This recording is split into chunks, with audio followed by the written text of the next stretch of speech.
At the beginning of the 20th century, somewhere off the coast of West Africa, a German steamship was leaving the port. Suddenly, the weather got worse, and the vessel entered a thick fog. The sailors ran aground on a sandbank close to the shore. Luckily, no one was hurt, and they were even able to save their precious cargo. But the ship was stuck in the sand for good. And it was not alone there. Nearly the entire length of the western coast of Namibia is called Skeleton Coast. If the name sounds scary, that's because it is. This 976-mile-long beach line is among the most dangerous places on Earth. The local Bushman tribes believe that their supreme deity made this land when it was angry. The Portuguese were the first Europeans to set foot in Namibia in the 15th century. And yep, they didn't like Skeleton Coast either. Portuguese explorers thought this land presented the gates to the underworld. This is the place where the Namib Desert meets the Atlantic Ocean. It might be dangerous, but it's actually beautiful. Plus, it's a UNESCO World Heritage Site. If Skeleton Coast had a PR manager, they would quit on the first day on the job. The area is not exactly tourist-friendly because of its geography and history. Beneath the sand and the waves, there is a secret ocean currently lurking for unsuspecting sailors. It's called Benguela Current. It flows towards the north along the coast of southern Africa. This part of the Atlantic is rich in marine life, but the current's land neighbor isn't that happy with the deal. This arid climate created the Namib Desert, one of the driest regions on Earth. And that marine life I just mentioned? It's sharks. 11 species of them to be exact. And yes, the great white decides to pop by once in a while. So far, we've got a desert landscape, strong currents, and sharks. Not a place for a beachside resort, definitely.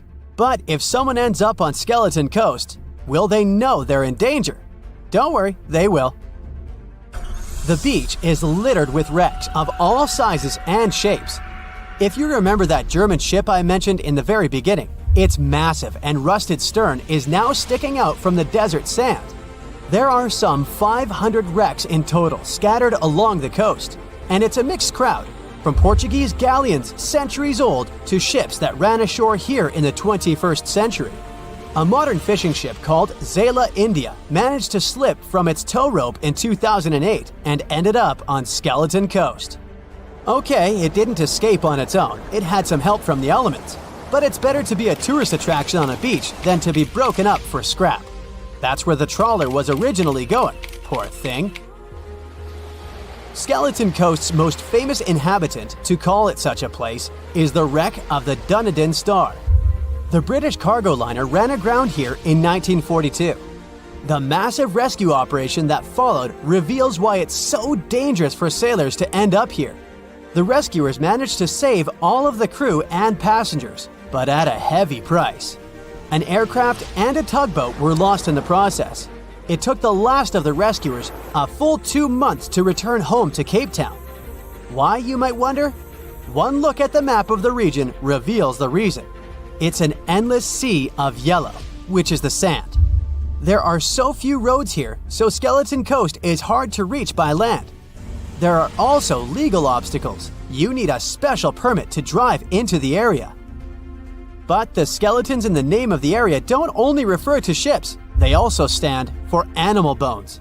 Most of these belong to whales and seals. Many animals have adapted to the area, so lions and hyenas roam the coastline in search of a meal.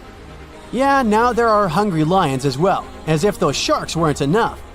Other animals with a temporary residence on Skeleton Coast include elephants, cheetahs, leopards, and giraffes.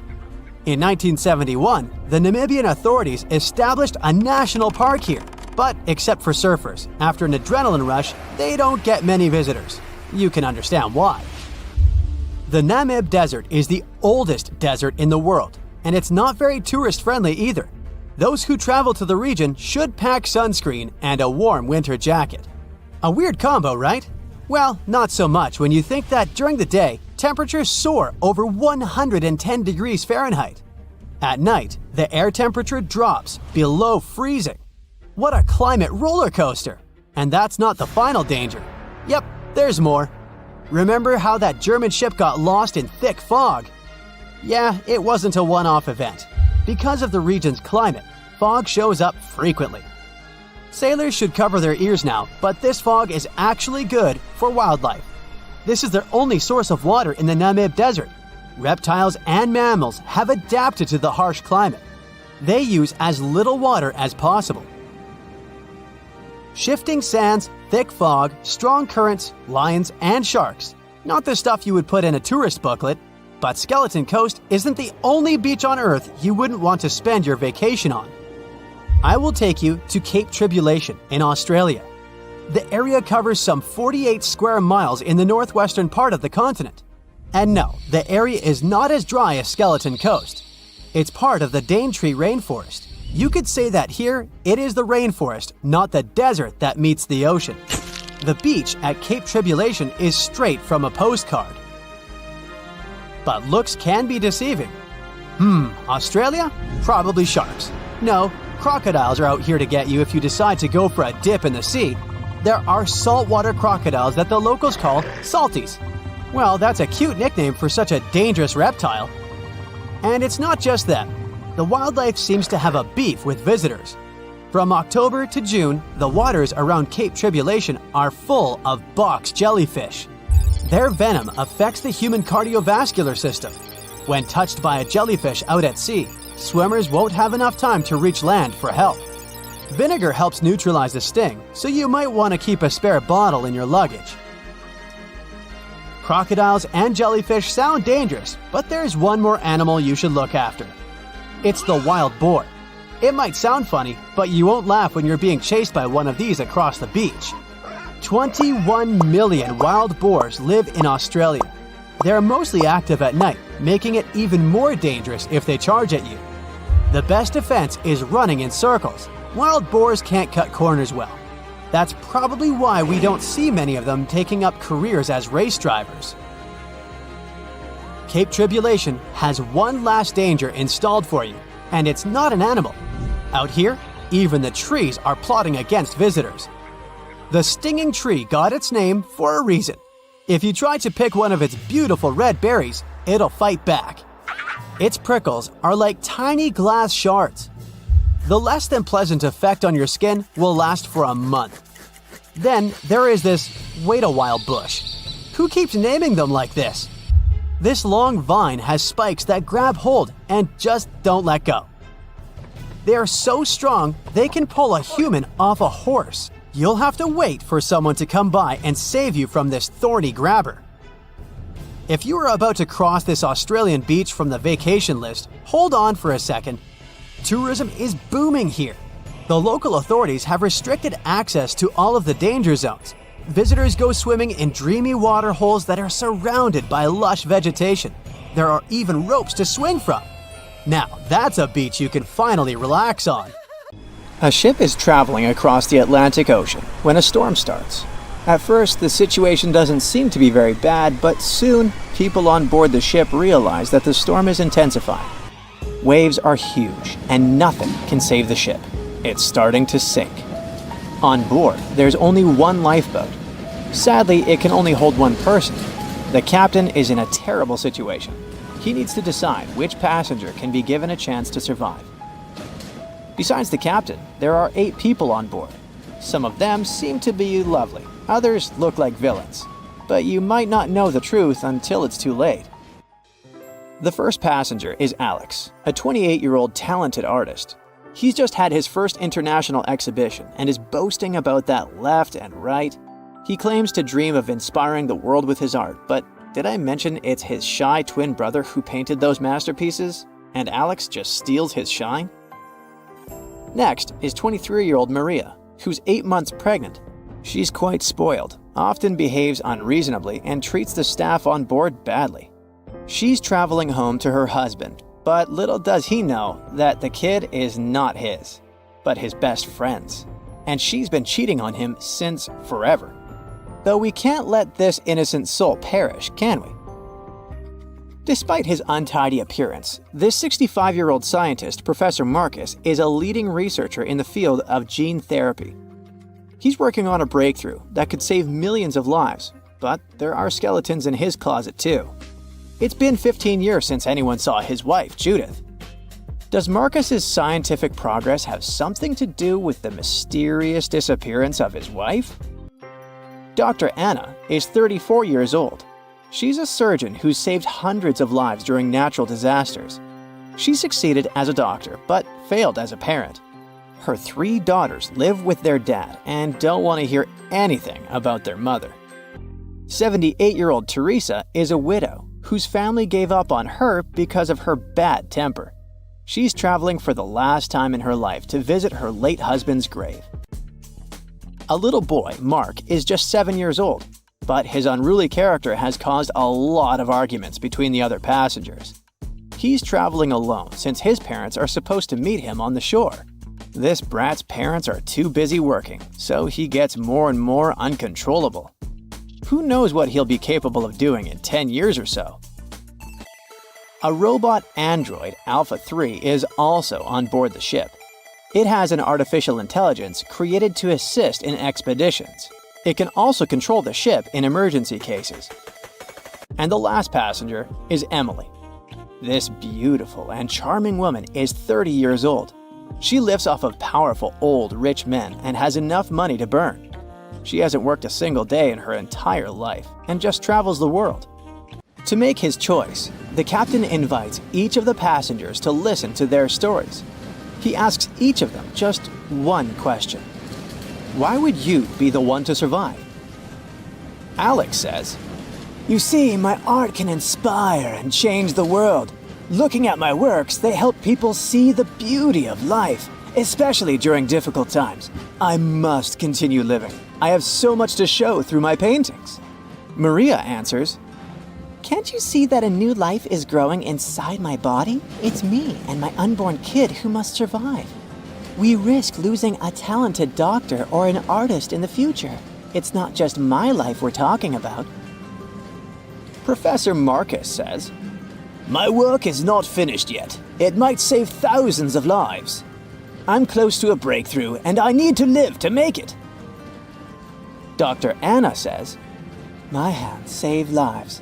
I have proven many times that I can do the impossible in extreme conditions. The world can't lose my skills and knowledge." The elderly woman begs, "Please, you must understand me. I might have lived a long life, but I want to see my husband's grave." Mark says, "I'm still a kid. My parents are waiting for me at home. I want to hug my mom and dad." Alpha 3 states that it was created to serve and help people. Its ability to analyze situations and make rational decisions in a crisis can be used to prevent future disasters. Emily admits, "Look at me. Doesn't every person have their unique value? I'm young and beautiful, and I have a lot of potential. Surely you see it." The captain is desperate. How can he, a mere mortal, decide who should live and who he should take this chance away from? After pacing his cabin and hitting the walls with his fists, he decides to estimate passengers' value and see how useful they are. Alex, as a talented artist, can influence society through his art, providing inspiration for thousands of people who will see his masterpieces. But no one knows where his ego can bring him. Plus, remember who the real artist is. Saving Maria means saving her unborn child. But however cynical it may sound, the contribution of these 2 lives to the future of society is assumed, but not guaranteed. What if that child grows up to become a criminal? Professor Marcus can indeed provide significant benefits to society through his scientific research, but he isn't young. What if he doesn't live long enough to finish his work? Dr. Anna is a surgeon. She's already saved a lot of lives and will definitely continue to do so in the future. Her ability to provide immediate medical assistance in critical situations makes her one of the most valuable candidates for survival, since she can directly and regularly save lives.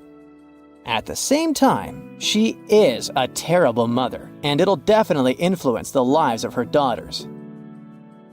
Teresa is living history and experience, but unfortunately, her ability to continue contributing to society is limited. In simple words, she's old, and we don't know how much time she has left. Mark is in a similar situation.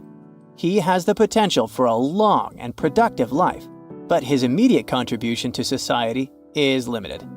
His survival is based on the potential for future contribution, which is difficult to estimate at the moment.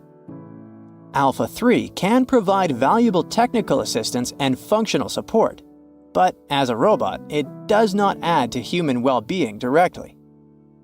As for Emily, despite her beauty, her achievements are minimal. On the other hand, she's only dating wealthy and influential people, and thus has a lot of influence on society of her own. Now, from the perspective of how much profit each of the passengers can bring, saving Dr. Anna seems to be one of the most logical choices. Her knowledge and skills can save many lives in the future, which means the greatest good for the greatest number. But let's have a look at the captain's choice. In the end, after listening to all the passengers and pressed for time, the man decides to save Emily. Can you figure out why he's made such an unexpected choice? Write your answer in the comments below. You can also pause the video to think it over.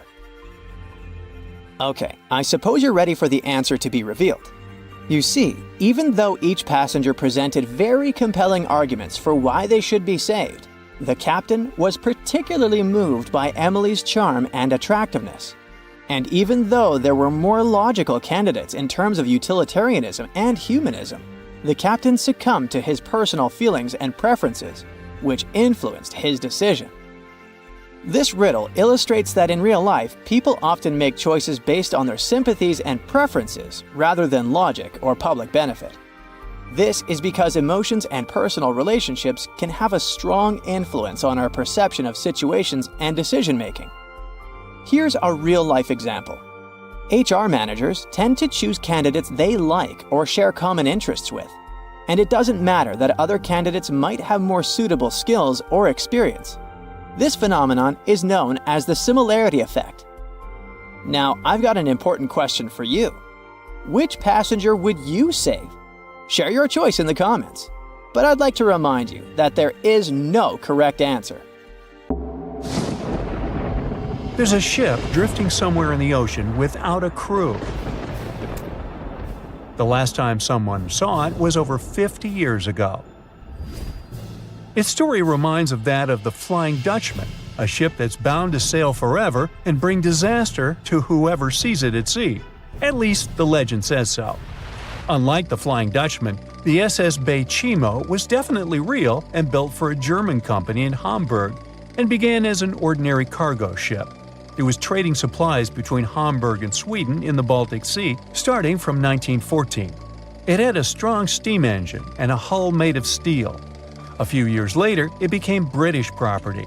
Then, in the 1920s, a Canadian company purchased it for around $18,000, a huge amount of money back then. The new owner, the Hudson's Bay Company, was actively using the ship for several years. They would often send it on voyages from its home port in Scotland to Siberia, Alaska, the Yukon, and the Northwest Territories. It also passed through the Panama Canal and even the Suez Canal, with fur pelts for sale on board. Sometimes it would also transport passengers. It had completed 9 successful voyages before this strip of good luck came to an end. Starting from the 1930s, SS Baychimo would have trouble with ice and storms. When it first got trapped in ice in October of 1931, some of the crew managed to escape to Alaska. 15 of 22 sailors decided to stay with their vessel and try to save it. They had furs and other valuable cargo worth around $58,000 aboard. The company sent them supplies to survive the winter.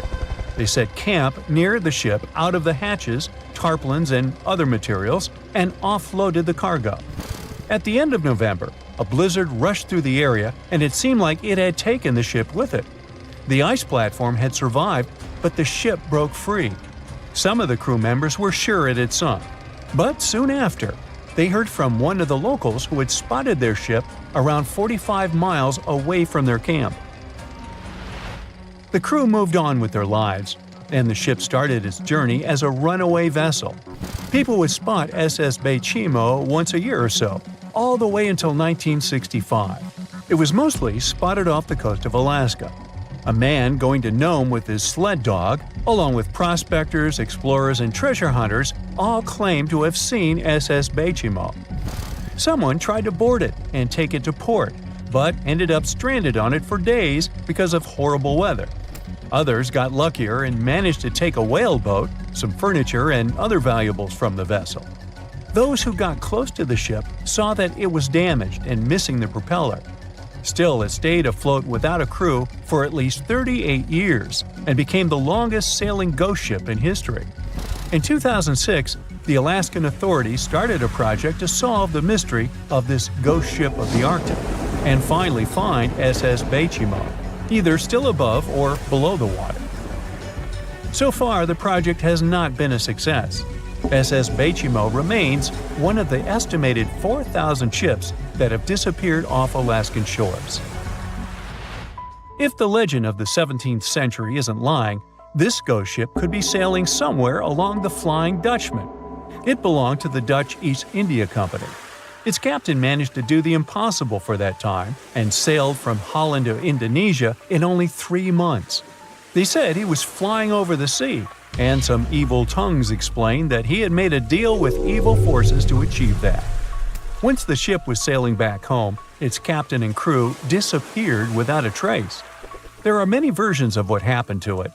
One of the first ones said it had tried to enter port at the Cape of Good Hope, got in a terrible storm, and sank as there was no captain to save it. Another legend says the captain had refused to obey the skies to let the ship sink during the storm. A scary life form then struck the boat and the crew, and it was condemned to forever wander without rest. Many sailors claim to have spotted the Wandering Dutchman. The Duke of York, who was to become King of England, mentioned having seen it in Australian waters. Right after spotting the ship, the man who saw it first fell from the top of the mast and didn't survive. There were more encounters with this legendary ship up to the middle of the 20th century. Ships would nearly collide with it as the Flying Dutchman jumped out of the blue. Scientists have a more logical explanation for this mystery: Fata Morgana, not to be confused with Hakuna Matata. Now, when you're out at sea on a hot day and the air is all wavy, it feels like when you look at the road on a scorching summer day. That's because of something called atmospheric refraction. When light passes through different layers of air with different temperatures and densities, it bends and twists. Sometimes, under certain conditions, this bending of light can create really bizarre optical illusions over the ocean, like sightings of the Flying Dutchman. The Fata Morgana phenomenon can make distant objects appear distorted, stretched, or even lifted above the horizon. So you can see a ship far away, but because of the way the light is bending, it will look like it's floating above the water or even disappearing and reappearing. A Fata Morgana is most commonly seen in polar regions, especially over large sheets of ice that have a uniform low temperature. But you can see it anywhere, even in deserts and over lakes on hot days. The first stories about ghost ships go all the way back to ancient Greek and Roman mythology. One of the most famous ghost ships in history is the Mary Celeste. This brigantine was traveling from New York City to Genoa and was fully stocked with provisions, but missing a crew when it was discovered in the Atlantic Ocean in 1872. The crew's personal belongings were also there, completely undisturbed. The final entry in her log was made 10 days earlier. We still don't know what happened to its crew, and the ship has inspired many spooky stories and legends. The Lady Lovibond was another legendary schooner that is believed to have been wrecked off the coast of Kent in the middle of the 18th century. The story tells that the ship's captain, Simon Reed, had just got married and took his bride on board for a celebratory cruise, despite the superstition that it could bring bad luck. They were on their way to Portugal when the first mate, who is also in love with the captain's new wife, went mad because of jealousy, attacked another crew member, and then took over the wheel and steered the ship straight into the dreaded Goodwin Sands.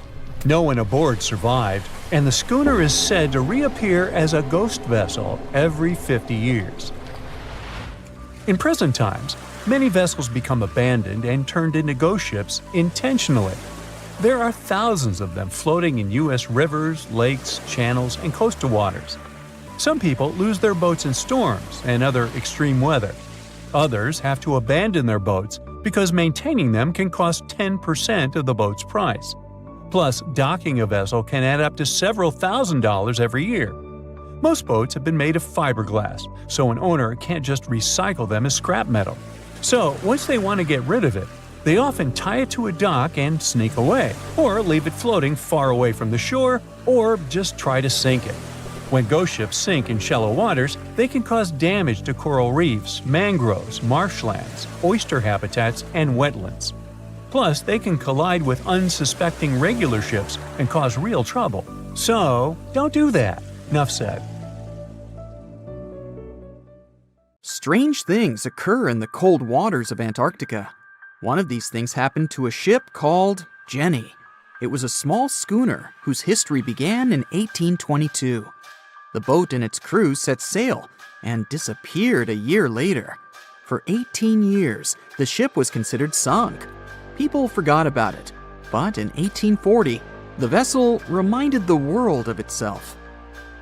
That year, the whaling ship Hope sailed through the Drake Channel in Antarctica. The crew members noticed a ship among icebergs. It was the schooner Jenny.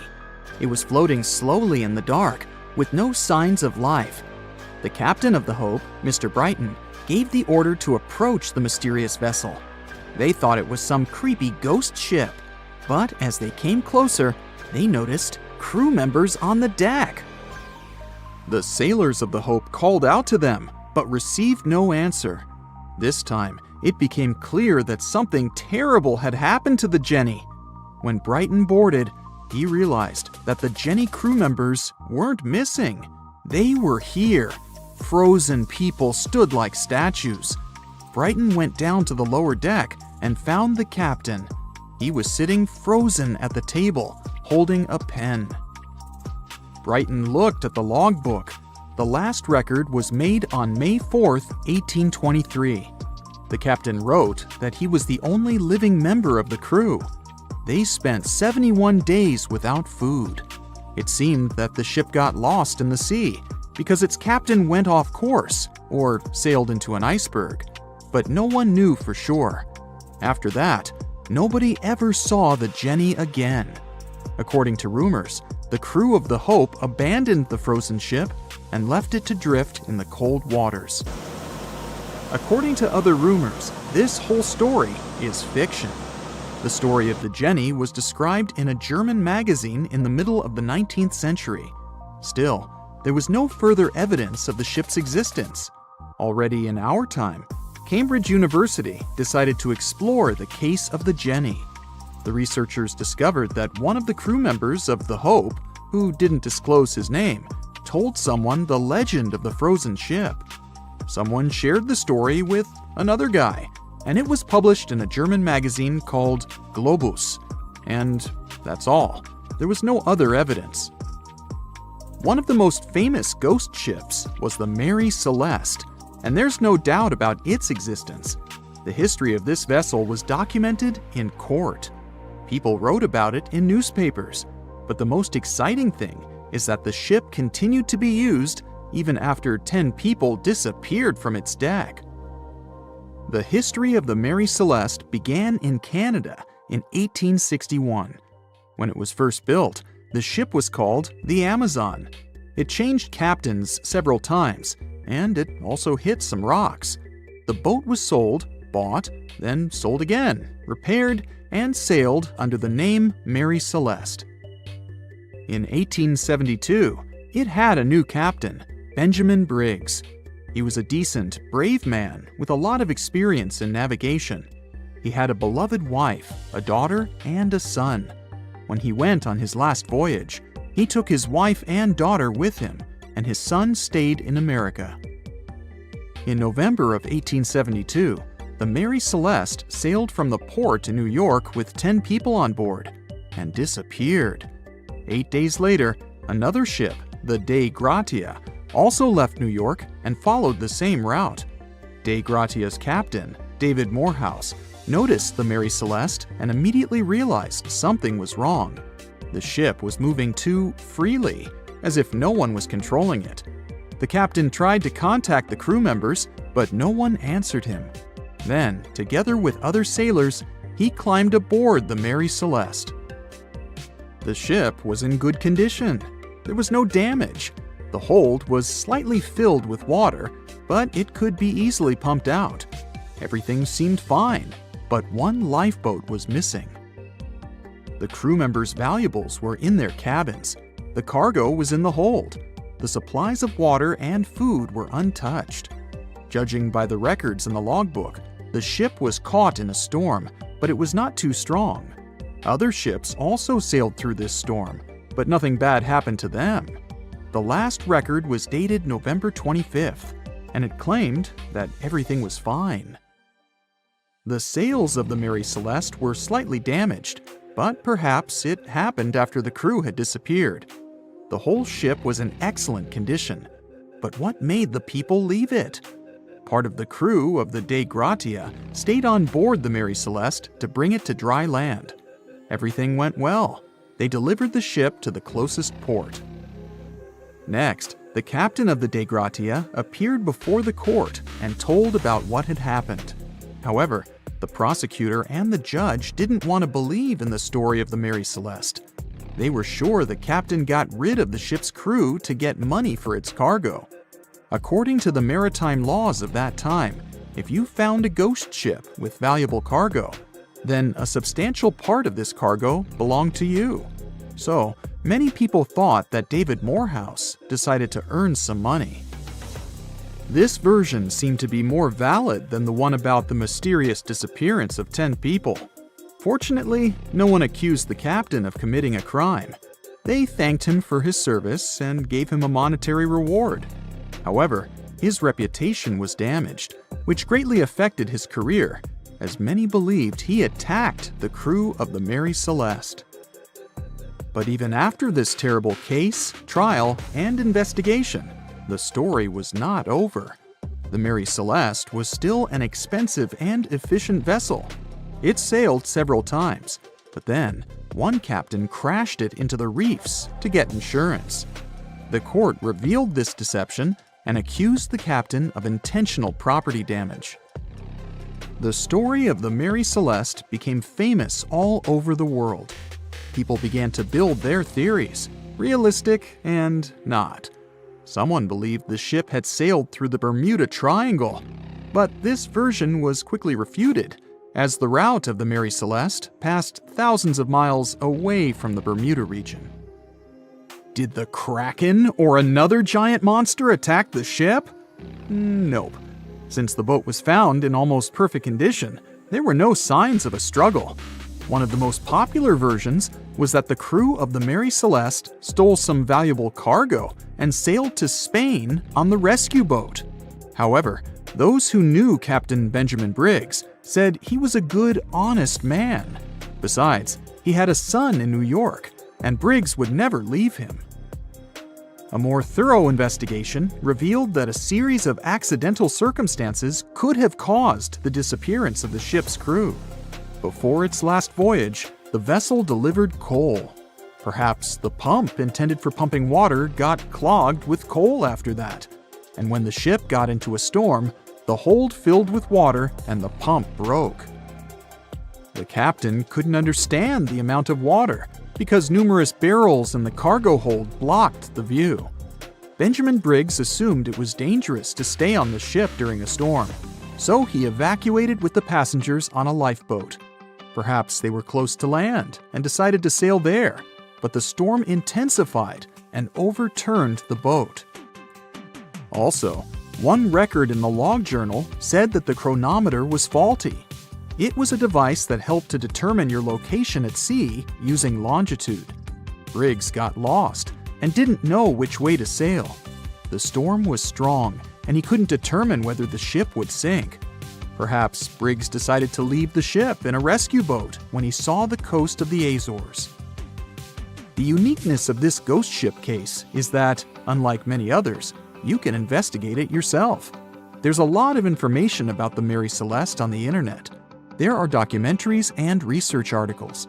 Perhaps you'll be able to notice something that others haven't seen and solve the mystery of the disappearance of 10 people. The movie Jaws came out in 1975, and since then, people have been terrified of sharks. Some people fear seeing a great white's head come out of their showers, not to mention the fear of running into one at your local pool. Of course, none of this is actually possible, but some other scary shark stuff is. Like, yes, sharks can attack boats. They probably won't sink one. It depends on the size of the shark and the size of the boat. Today, we're diving deep into the facts and myths about the sea's biggest predator. It was the year 1953. On a typical July morning, two fishers set out on their daily lobster harvest. They took their white-hulled dory out to sea off the coast of Cape Breton Island in Nova Scotia, Canada. Since it was the lobster season, the sea was dotted with several dories spread out across the water. But that day, something strange happened. As soon as they put the dory at sea, they noticed a large dorsal fin chasing after their boat. They were surprised to see that the shark would follow their boat's every move. For an entire week, they took out their white dory from the harbor, and the shark followed them around. Until one morning, as the men were alone at sea, the shark charged at full speed at the boat and smashed a 7-inch hole in its bottom. The boat turned over, and both men fell into the water. The shark didn't come after the men, though. Instead, it swam away and disappeared for good. To clarify, a dory is a small, fragile boat usually measuring 16 to 23 feet long. So how long did that shark need to be in order to sink it? Well, as soon as the boat was retrieved from the ocean, researchers found something interesting. One of the shark's teeth was found stuck in the hull. According to Harvard experts that analyzed the tooth, it most certainly belonged to a 12-foot white shark that weighed around 1,200 pounds. One thing intrigued scientists a whole lot. The great white didn't seem to be interested in the man aboard, but rather in the boat itself. The question is, why? Some people suppose that this great white followed the dory around because it was white, and the animal probably thought it was some big white mammal. It's not the first boat a shark has attacked. You see, sharks don't attempt to sink boats because they're mean and evil. Rather, it's due to murky waters and hard materials that make them mistake inanimate objects for their usual lunch menu. But that's not what we've learned from popular culture. In Jaws, the protagonist shark managed to poke several holes in the orca as it rammed the boat. The orca was a Nova Scotia-style fishing boat, made out of wood planks. It wasn't a huge boat, so it seemed plausible that a great white could ram it. But, according to Mythbusters, that's very far from the truth. A great white swimming at its maximum speed wouldn't be able to take down a medium-sized fishing vessel. The same goes for bigger boats. Some bull sharks or great whites can turn over smaller vessels, though, like kayaks or small boats. If this happens, it's most likely because they think it's a sea mammal and nudge it before taking the first bite. No scientist can say for sure why they do this, only that it's usually a misunderstanding on behalf of the animal. The Shark Research Committee, a nonprofit scientific research organization, has documented a lot of shark attacks on inanimate objects and is trying to answer that question more thoroughly. So far, they've observed several attacks on objects such as crab trap buoys and inflatable float bags. The website has also registered 2 famous attacks on boats. The first one happened in 1959, and a shark left a tooth on the hull of a boat. Researchers later identified it as belonging to a 12-foot great white. The report of the other attack, which happened in 1989, claims that a boat was circled by a great white before the animal swam at the vessel at full speed and hit the boat several times. Of course, those who suffer the most from shark attacks and encounters aren't boats. It's surfers. As far as we know, surfers look like giant wobbly seals from the shark's perspective. According to the Shark Research Committee, There have been 41 confirmed shark attacks on surfers on the west coast of North America over the course of the last century. So, should we be so afraid of sharks after all? Let's learn more about these magnificent sea creatures. Off the top of your head, how many shark species can you name? 4, 8, 10? Well, there are over 500 species of sharks swimming in the ocean. They vary from tiny specimens, about the size of a human hand, to up to 39-foot-long creatures. The largest species of shark are actually not great whites, but whale sharks. And even those are small compared to the great Megalodon. This ancient creature that lived around 20 million years ago reached an unimaginable length of 60 feet. By comparison, that's the same as 2 to 3 buses placed one after another. I wouldn't swim in Megalodon-infested waters even if you dared me, that's for sure.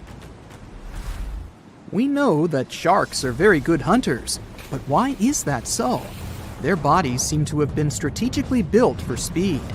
Instead of having a bone skeleton, like us humans, sharks have a cartilage skeleton, which makes them much lighter and also super fast swimmers.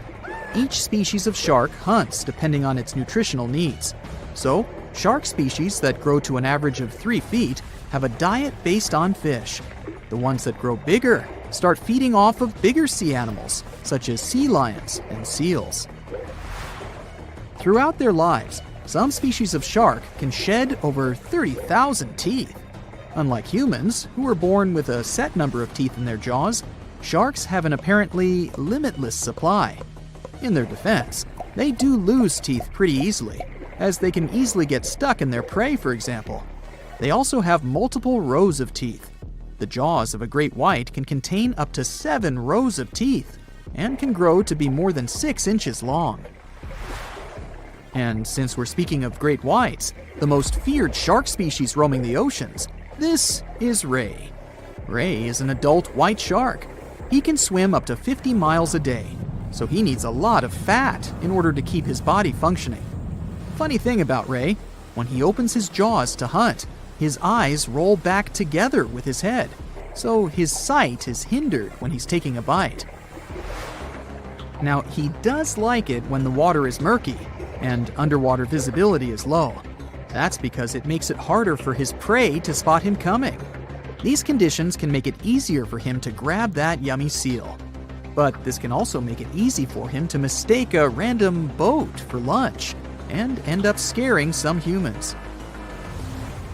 Some Hollywood movies love to portray sharks as having superpowers.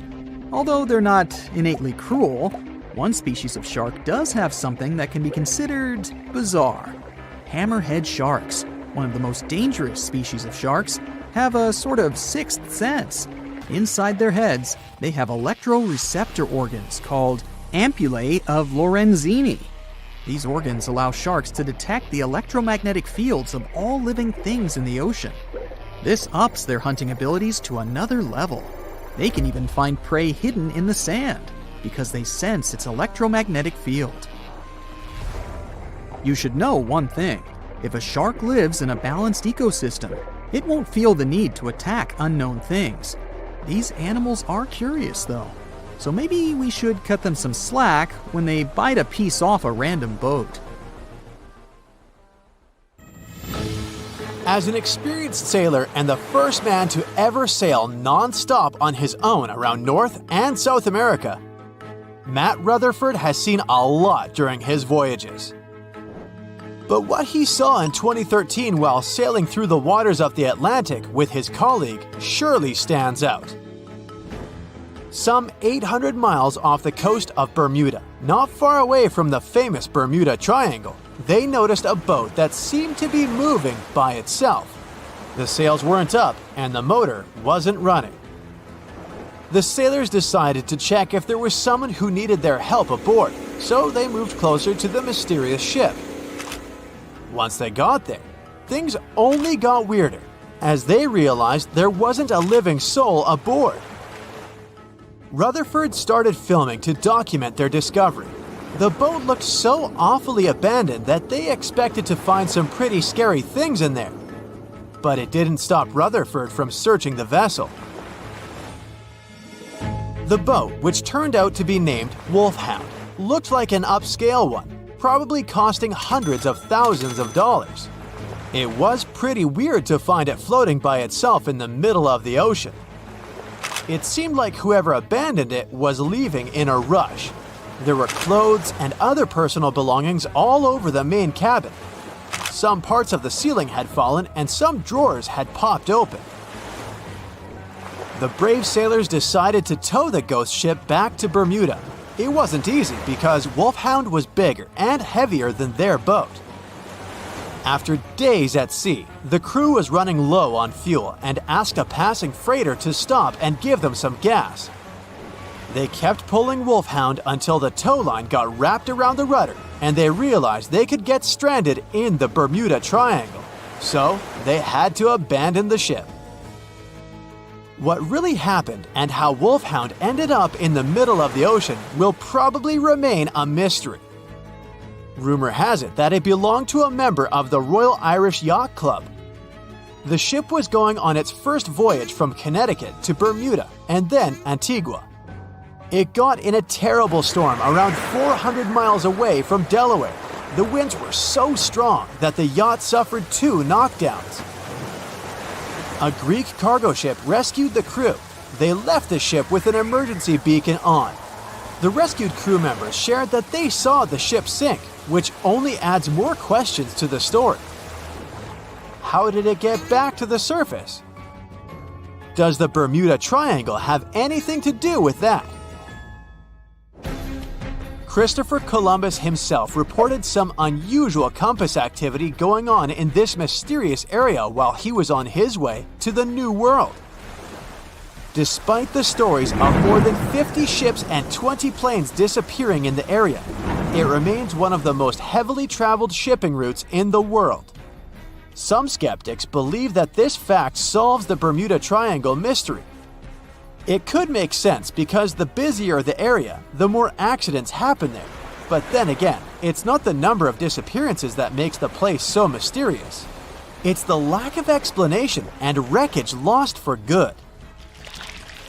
The first ever confirmed ship to vanish in the Bermuda Triangle was the USS Pickering.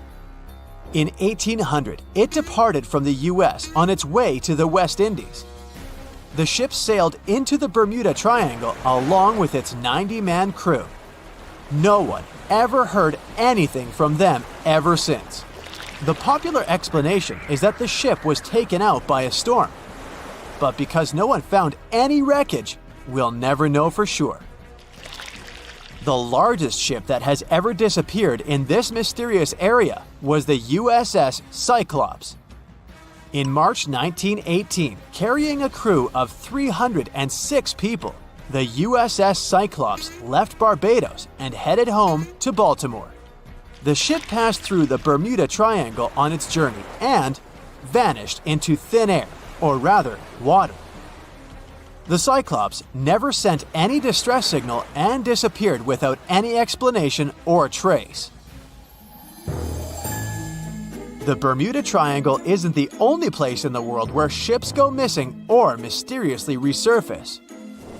One of the most famous ghost ship stories would be of SS Baychimo. The large cargo steamer was built in Sweden. On October 1st, 1931, it got caught in pack ice. The crew decided to wait it out and managed to break free after a couple of days, only to get trapped again in less than a week. This time, they didn't manage to make it out. A rescue team went by air to save 22 of the crew members.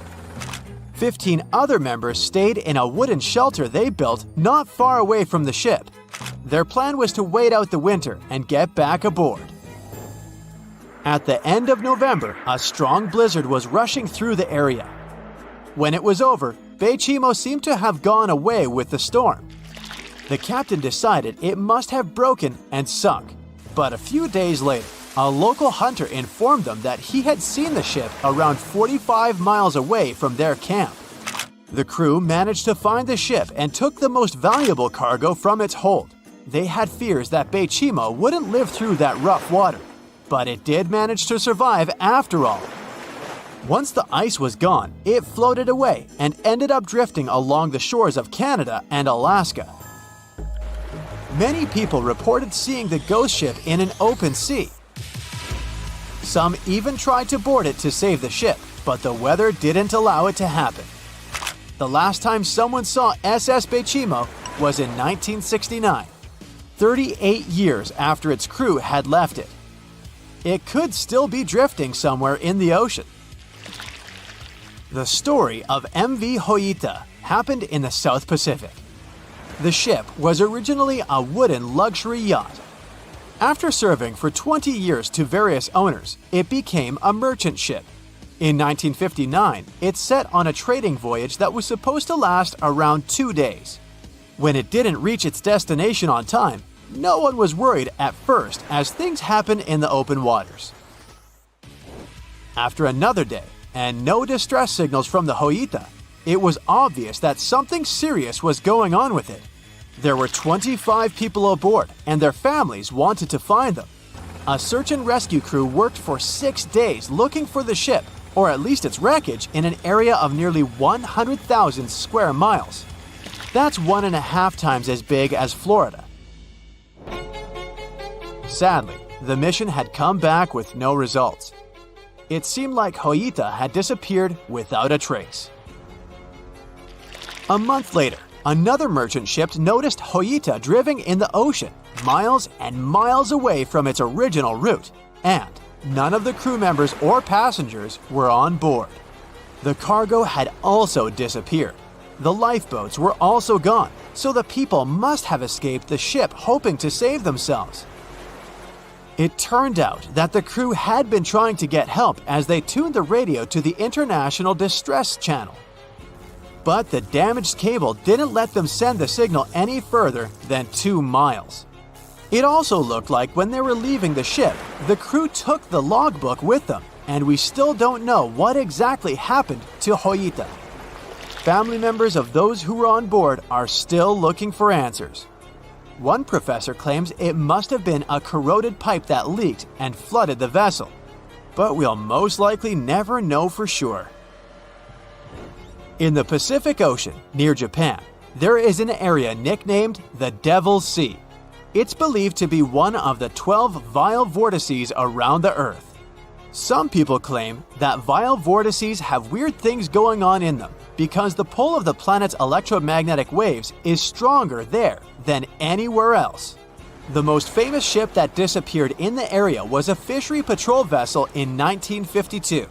The ship went there to investigate the vessels that went missing previously and disappeared along with 31 crew members. Scientists who don't believe it was a mysterious disappearance blame the underwater volcano eruption for what happened. They said it was the most technologically advanced ship. They said it was unsinkable. And when it sank, they made a movie about it. These were the main reasons why the Titanic disaster became world famous. But unfortunately, this is not the only large-scale shipwreck. And sadly, there have been cases much worse than the tragedy of the Titanic. One of them occurred on April 27, 1865. The Sultana steamboat carried passengers and cargo daily between St. Louis and New Orleans. It was a pretty large wooden boat with 3 decks and was 260 feet long and 70 feet wide, almost twice the size of a basketball court. The ship could carry about 350 passengers, but on that unfortunate day, more than 2,000 people were on it. On April 23rd, she was making a routine voyage from New Orleans when it broke down. Something was wrong with the boiler, so the vessel docked in Vicksburg for repairs. At the port, the ship's captain, James Cass Mason, found out about an excellent opportunity to earn a lot of money. All he needed to do was to transfer a large group of former prisoners to the north. The captain agreed to do it, but the problem was that the boiler required a lot of time to repair. Mason was afraid that his competitors would take the job, so he decided to sail despite the malfunction the ship had. He patched up the holes in the boiler instead of a big repair and invited all the ex-prisoners on board. So, There was a broken boiler, an excess number of passengers, a lack of lifeboats, and not the best river conditions. Also, the captain refused to send the ex-prisoners to the hold, so they were all with ordinary passengers. There were strong chances for a shipwreck, but the greedy desire to earn more money was stronger. The Sultana went on a voyage and sailed up the river for 2 days. At this time, one of the biggest Mississippi floods in history began. The river overflowed its shores because of the flood, with the water level rising several feet. All the trees on the shore disappeared, and only the tops were sticking out of the water. The ship sailed opposite this powerful current, making the boiler work too hard. On the evening of April 26th, the Sultana arrived in Memphis, Tennessee, and they loaded even more, 120 tons of sugar and 200 passengers. She got incredibly heavy. Around midnight, the ship continued its dangerous journey. The captain sailed to barges to load a shipment of coal. At 1 a.m., the vessel left the barge. At 2 a.m., the broken boiler, unable to withstand the load, suddenly exploded. The Sultana was just 7 miles north of Memphis. Few people survived that day. The problem was that passengers trying to escape from the fire jumped into a cold river with a strong current. The Sultana disaster is considered the most tragic shipwreck in the history of the United States. The exact number of those who didn't survive is still unknown. According to various sources, this number was from 961 to 1,800 people. Don't be surprised that almost no one knows this story. There were many more survivors in the Titanic tragedy, and everybody heard about it. But the Sultana sank during one high-profile event. 12 days before the shipwreck, the country lost Abraham Lincoln. People hadn't yet recovered from this news, so no one paid much attention to the tragedy of the Sultana. Many catastrophes happened quite recently by historical standards. One of them occurred in 2002. The ferry Joola was a Senegalese vessel. The ferry sailed twice a week, mainly along the coast of Dakar, carrying passengers who traded mango and palm oil. It made daily voyages and never faced severe problems thanks to modern rescue equipment and good repair service. But one day, the ship's crew discovered a malfunction and sent the boat to port. For almost a year, Joola was in a non-working condition, awaiting repairs. But it didn't get high-quality service. After poor maintenance, the ferry set off on its last voyage. On September 26, 2002, Joola sailed between southern Senegal and Dakar, and at 11 p.m. headed toward Gambia, where a strong storm began. The wind raised high waves, but this wasn't critical for the large passenger ship unless the number of people on board didn't exceed the established norm. Joola was supposed to carry about 500 passengers, but had many more people that day. Too many passengers, poor repairs, and a strong storm caused severe problems for the ship. But the main factor in the shipwreck was that Joola was only built for sailing in coastal waters, but that day, it sailed far from the shore. Big waves started rocking the boat, and at some point, it just turned upside down. The ship's deck went underwater, and its lower part stuck above the surface like an iceberg. All the passengers sitting in cabins fell on the ceiling and lost their orientation in space. There were no holes or damage in the ship's hull, and water flooded the lower decks for a long time. The vessel stood in a twisted position for several hours. Then, the boat began to sink when the water seeped through the deck and hold.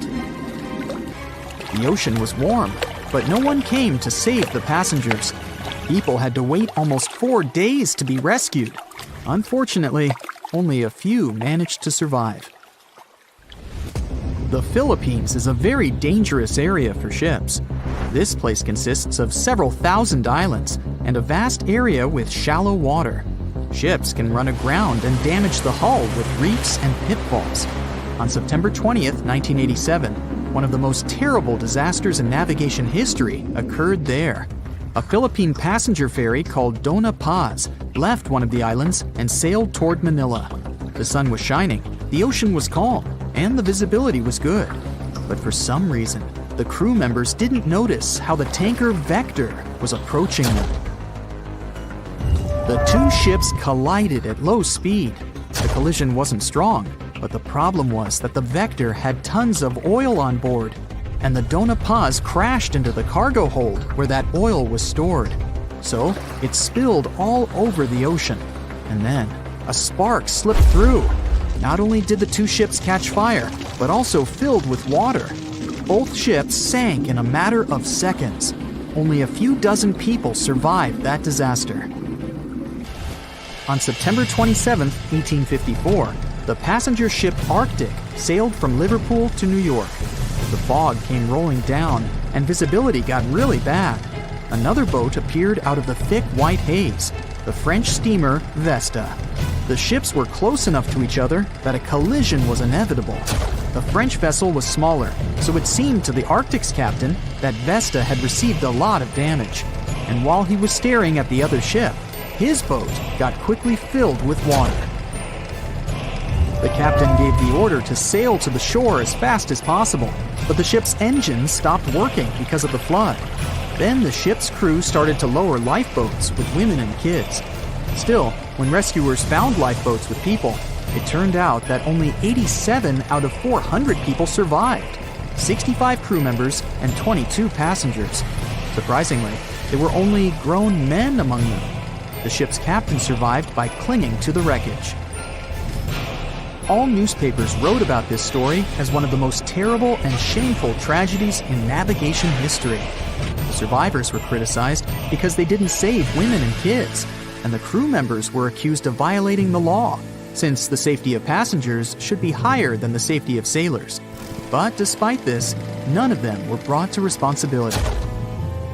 Unfortunately, shipwrecks still occur to this day, but fortunately, there are fewer of them than before, thanks to modern navigation systems and radar.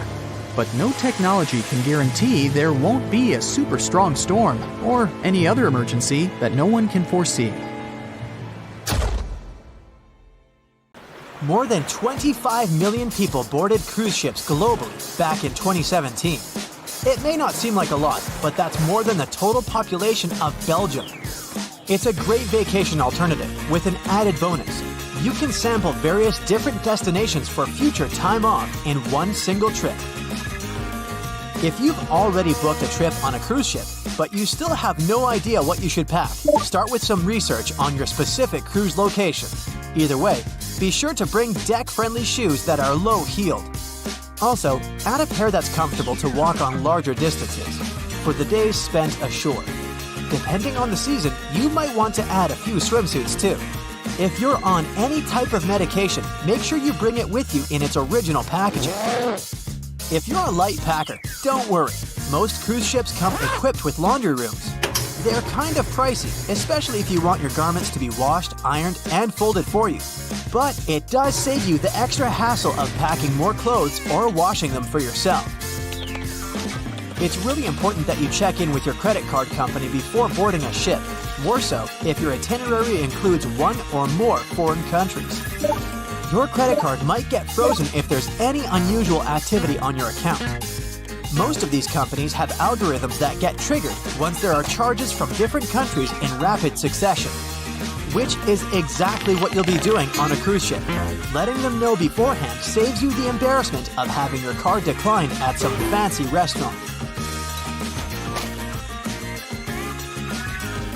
To make sure you get the best room, before booking it, check out the ship's deck plan. It should be available on their website. If it's peace and tranquility you're looking for, don't go for the rooms directly above or below any of the ship's entertainment points. Also, if you have a history of getting seasick, try to skip the rooms that are available at the front of the ship. Rather, go for those located in the middle of the ship on a lower deck. You'll feel less movement. If it's your first time going on a cruise, you might be surprised to know that some cabin rooms don't have windows. Before making a reservation, make sure to check out all the amenities of the room you intend to book. Most cruise liners add a bunch of pictures from the common rooms on their reservation pages, and it might be a bit confusing as to what you're getting exactly for that specific price point. Also, some rooms on board are quite small too. If you don't like to sleep in small spaces, you might want to upgrade to a larger room, even if it's a bit pricier. You can always split the cost with a friend if they want to join you on the cruise. With the help of modern technology, even if a specific location doesn't have windows, it doesn't mean you can't watch the waves. How, you might ask? Fancier cruise ships feature a secret added bonus. In the areas with no access to sunlight, specialists have built virtual balconies. These high-tech screens work by showing you what's going on outside in real time. They have an added benefit too.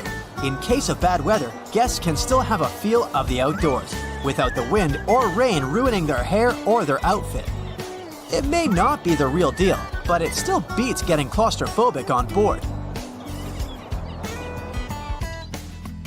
Planning on going on a budget cruise? It might not be such a bad idea, especially if you're on the lookout for last-minute upgrades. You might even end up vacationing like a millionaire without having to spend money like one.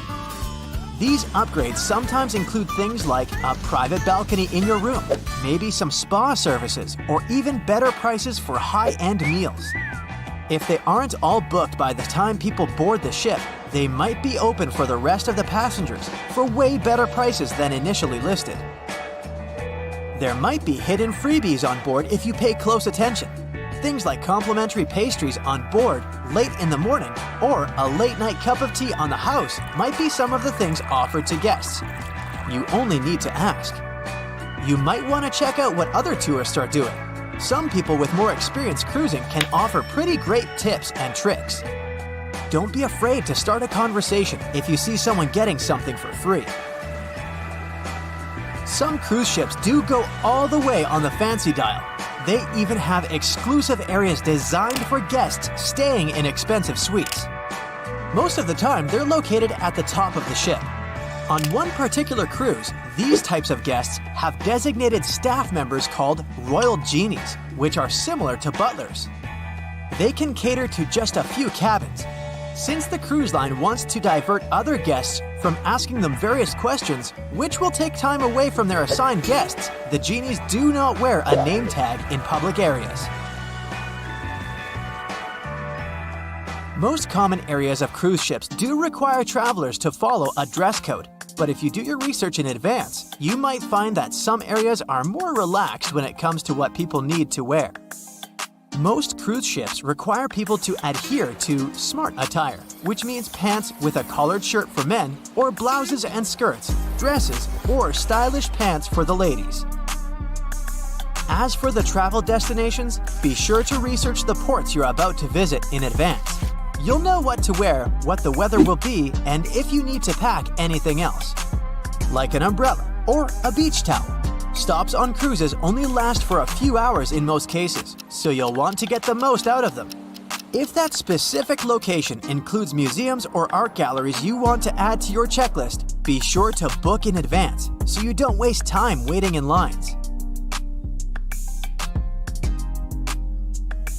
Some cruise ships even provide their guests with private tours of the ports they're about to visit. Do make sure to book them in advance if this is something you might be interested in, as the list gets pretty full quite fast. Independent tours are a bit more private. You can spend time with your tour guide and even ask more questions. Always remember to put your phone in airplane mode while on board. Most cruise ship horror stories involve cruising newbies that ended up paying thousands of dollars in cell phone charges while on ships, just because they forgot to turn it off. If you're the type of person that can't switch off their phone, be sure to check with your cell phone provider before traveling internationally. Some can provide special plans for limited amounts of time, without extra charges. You'll be free to chat, call, or browse YouTube videos without worrying you'll end up paying a fortune. Most cruise ships also provide you with complimentary Wi-Fi or Wi-Fi packages that can be purchased in advance, which are way more affordable. You can stick to communicating with your friends and family back home via FaceTime or Skype. People that have heard about the Titanic tragedy will always wonder what might happen if something goes wrong while on board.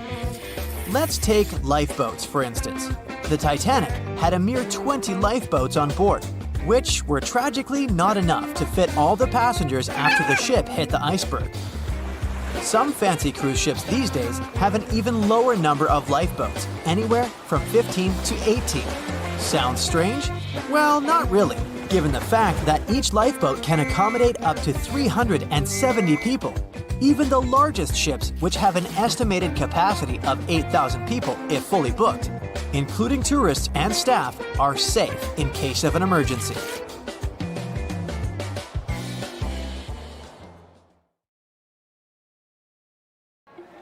So in 2017, over 25 million people boarded cruise ships all over the world.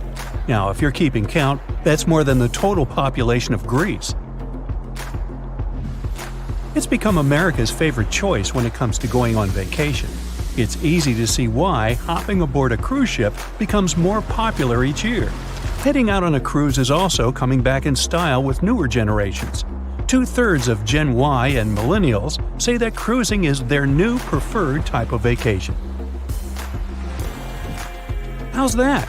Well, let's see. It's easy to plan in advance. On board, you can find activities for all family members, and you get a chance to visit several different destinations in one trip. An added bonus of booking a cruise? You can sample various places for a future time off. The entertainment on board is often top-notch, providing passengers with an added taste of luxury. And the amenities and accommodations are generally very reliable. Not to mention that it gives tourists that feeling of actually getting away from everything that people strive for while out of the office. Royal Caribbean International is one of the largest cruise lines in the world, with just over 19% of the cruise market as of 2018. Its current fleet is divided into many different classes of ships, including the Voyager class, Radiance, and Quantum. The latest addition to the Royal Caribbean International's impressive fleet was built in 2018. Wonder of the Seas is now the largest cruise ship in the world. Since this spectacular liner has just had her maiden voyage in March 2022, let's look at some of the incredible perks it has to offer its passengers. For starters, the boat is so big that it had to be split into neighborhoods. Well, it figures since Wonder of the Seas can accommodate almost 7,000 passengers. Fond of New York? Well, no worries. Wonder of the Seas has a central park of its own, with an estimated 10,000 plants to check out. The ship's central park is a feature of all Oasis-class ships, being one of the so-called neighborhoods. Let's look at some other areas, shall we? Like this boardwalk, a place that includes an arcade, a candy store, and a sports bar. It's best suited for long walks. There's a pool and sports zone on Wonder of the Sea. These areas feature the ship's numerous pools and hot tubs. There are many activities to check out on the sports court. Then there's the Royal Promenade, or Promenade if you prefer. That's the main road on Wonder of the Seas, with bars, lounges, and places to grab a cup of coffee, or a luxurious latte. The entertainment neighborhood is the focal point for leisure activities on the ship. Here, guests can find a comedy club, an ice skating rink, and even a theater. The spa and fitness area is a tranquil zone with a huge array of treatments available. The fitness center is free of charge, by the way, so there's no excuse for guests to skip a leg day. An extra 8th zone was added to Wonder of the Seas. It's called the Suite Neighborhood. This is an exclusive area designed for guests staying in the suites. Oh, now I get it. It's located at the top of the ship. Guests here have designated staff members called Royal Genies. Yeah, if you rub a lamp in your suite, they appear. Nah, not really. The genies are similar to butlers. They can cater to just a few cabins.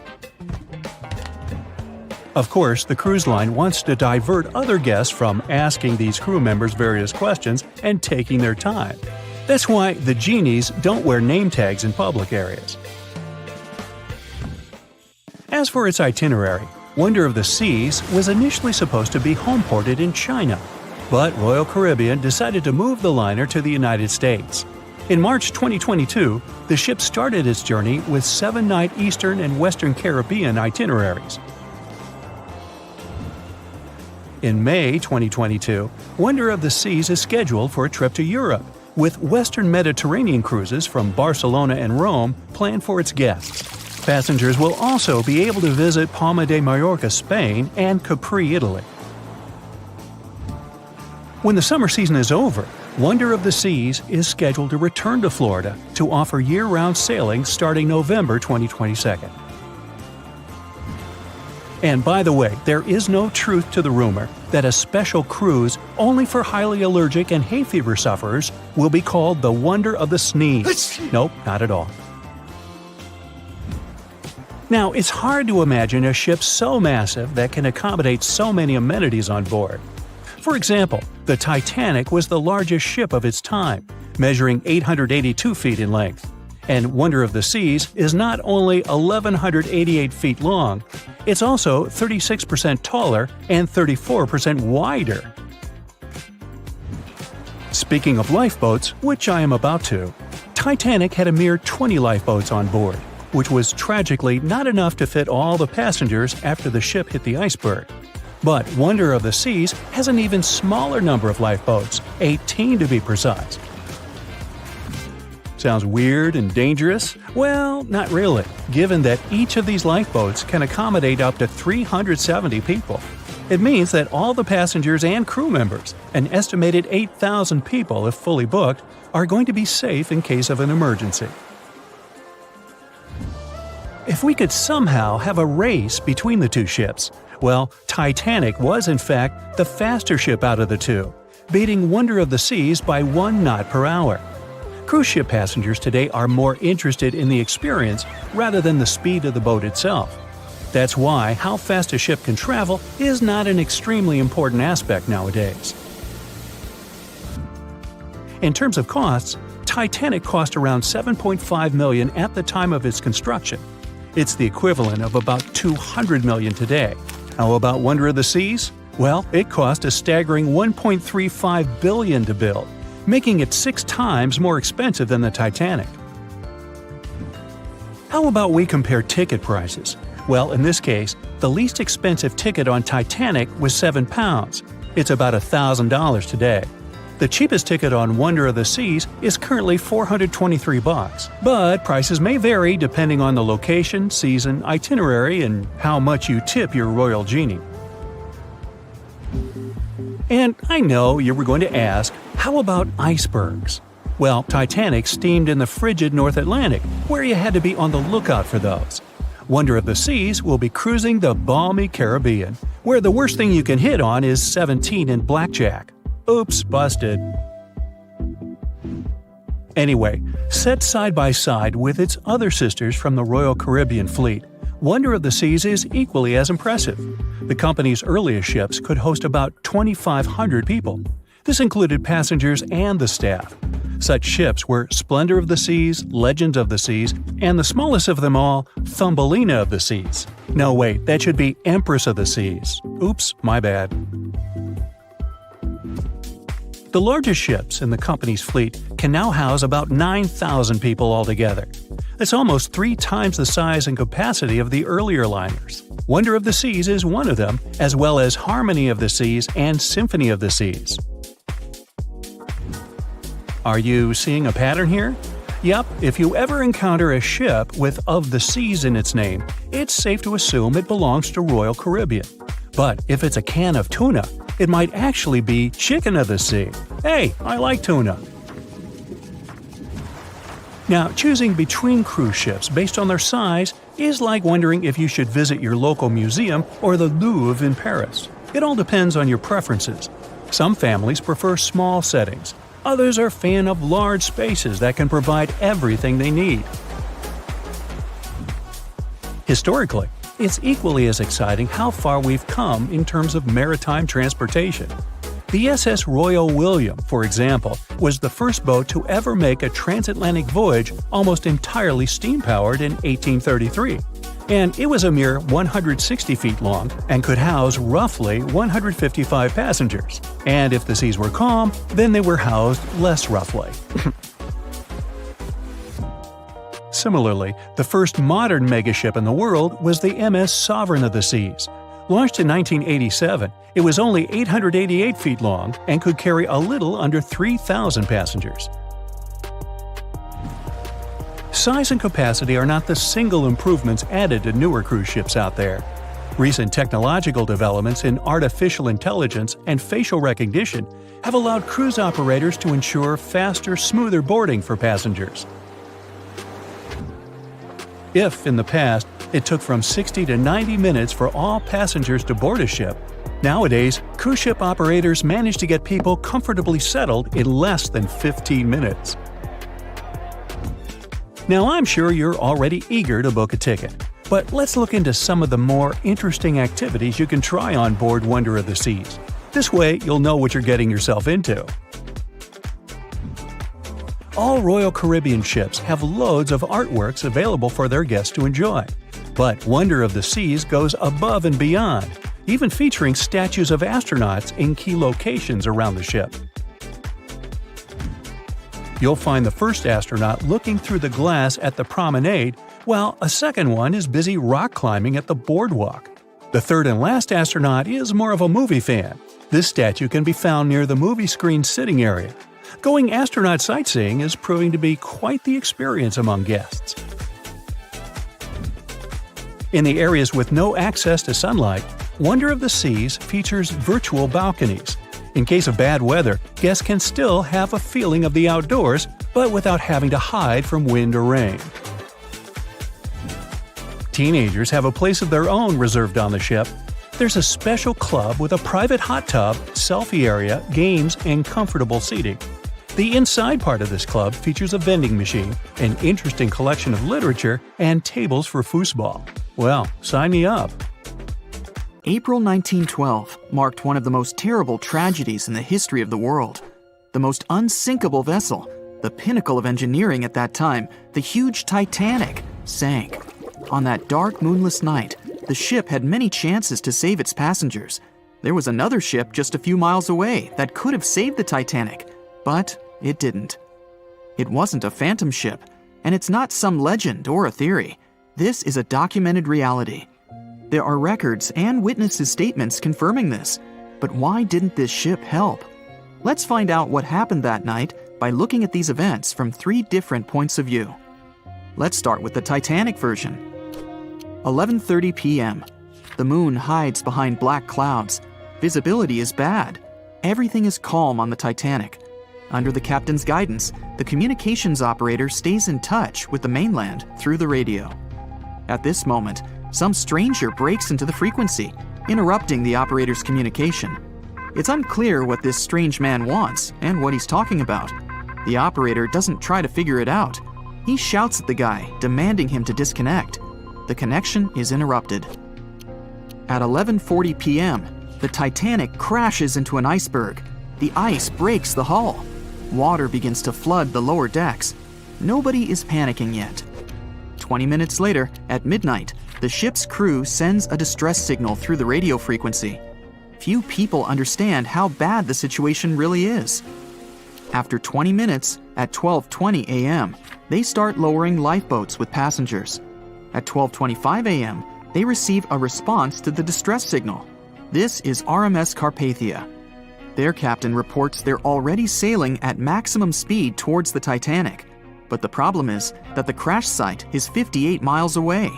This means Carpathia will only be here in 4 hours.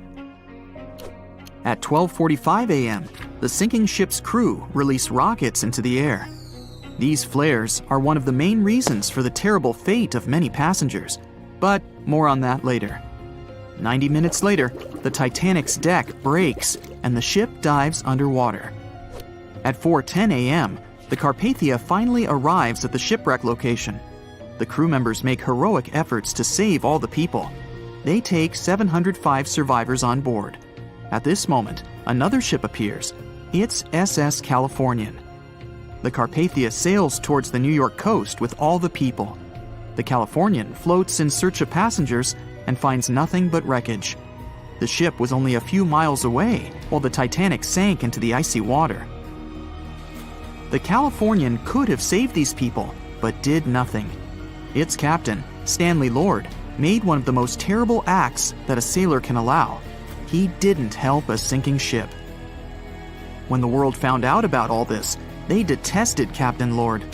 They couldn't bring charges against him, and the trial didn't punish him. But his career was ruined entirely, as no other ship company would hire him. Despite this, he never confessed he had been guilty. Before he passed away, the captain said it hadn't been his fault. If this was true, then what happened there? This brings us to the Californian version. It's the night of April 14th.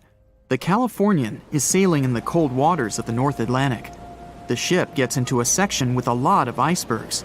At 10:10 p.m., Captain Lord stops the ship. It's too dangerous to move around this area, as they can damage the hull.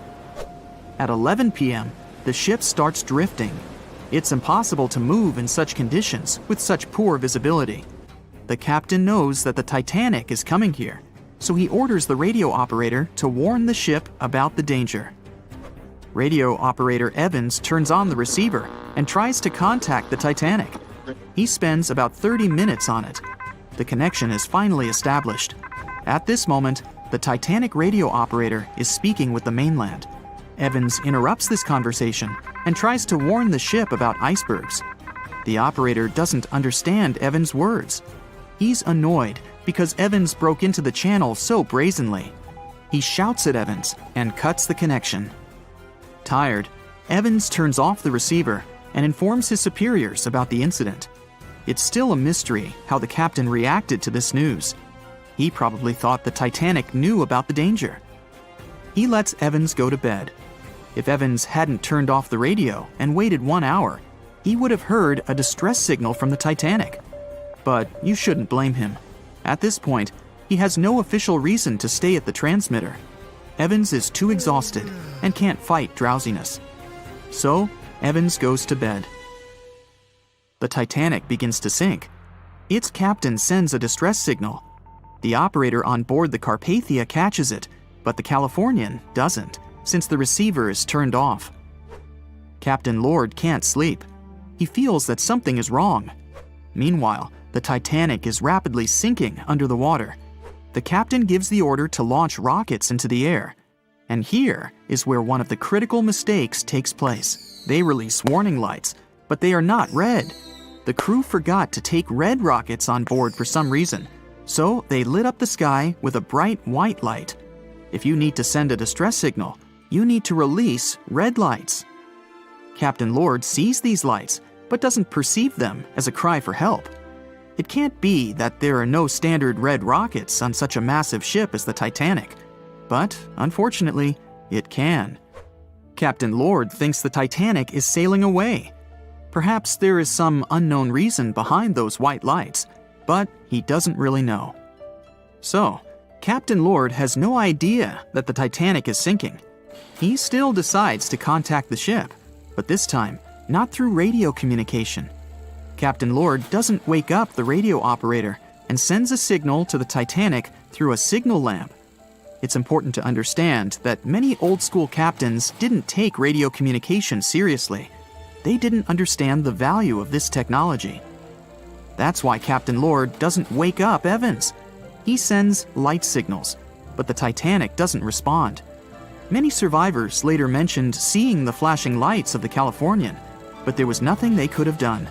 The ship's crew doesn't hear their cries for help. At 2:20 a.m., the Titanic completely goes underwater. A little more than 2 hours later, radio operator Evans wakes up and turns the transmitter on. He hears many rescuers talking about the sunken ship. Evans understands everything. He reports this to the captain.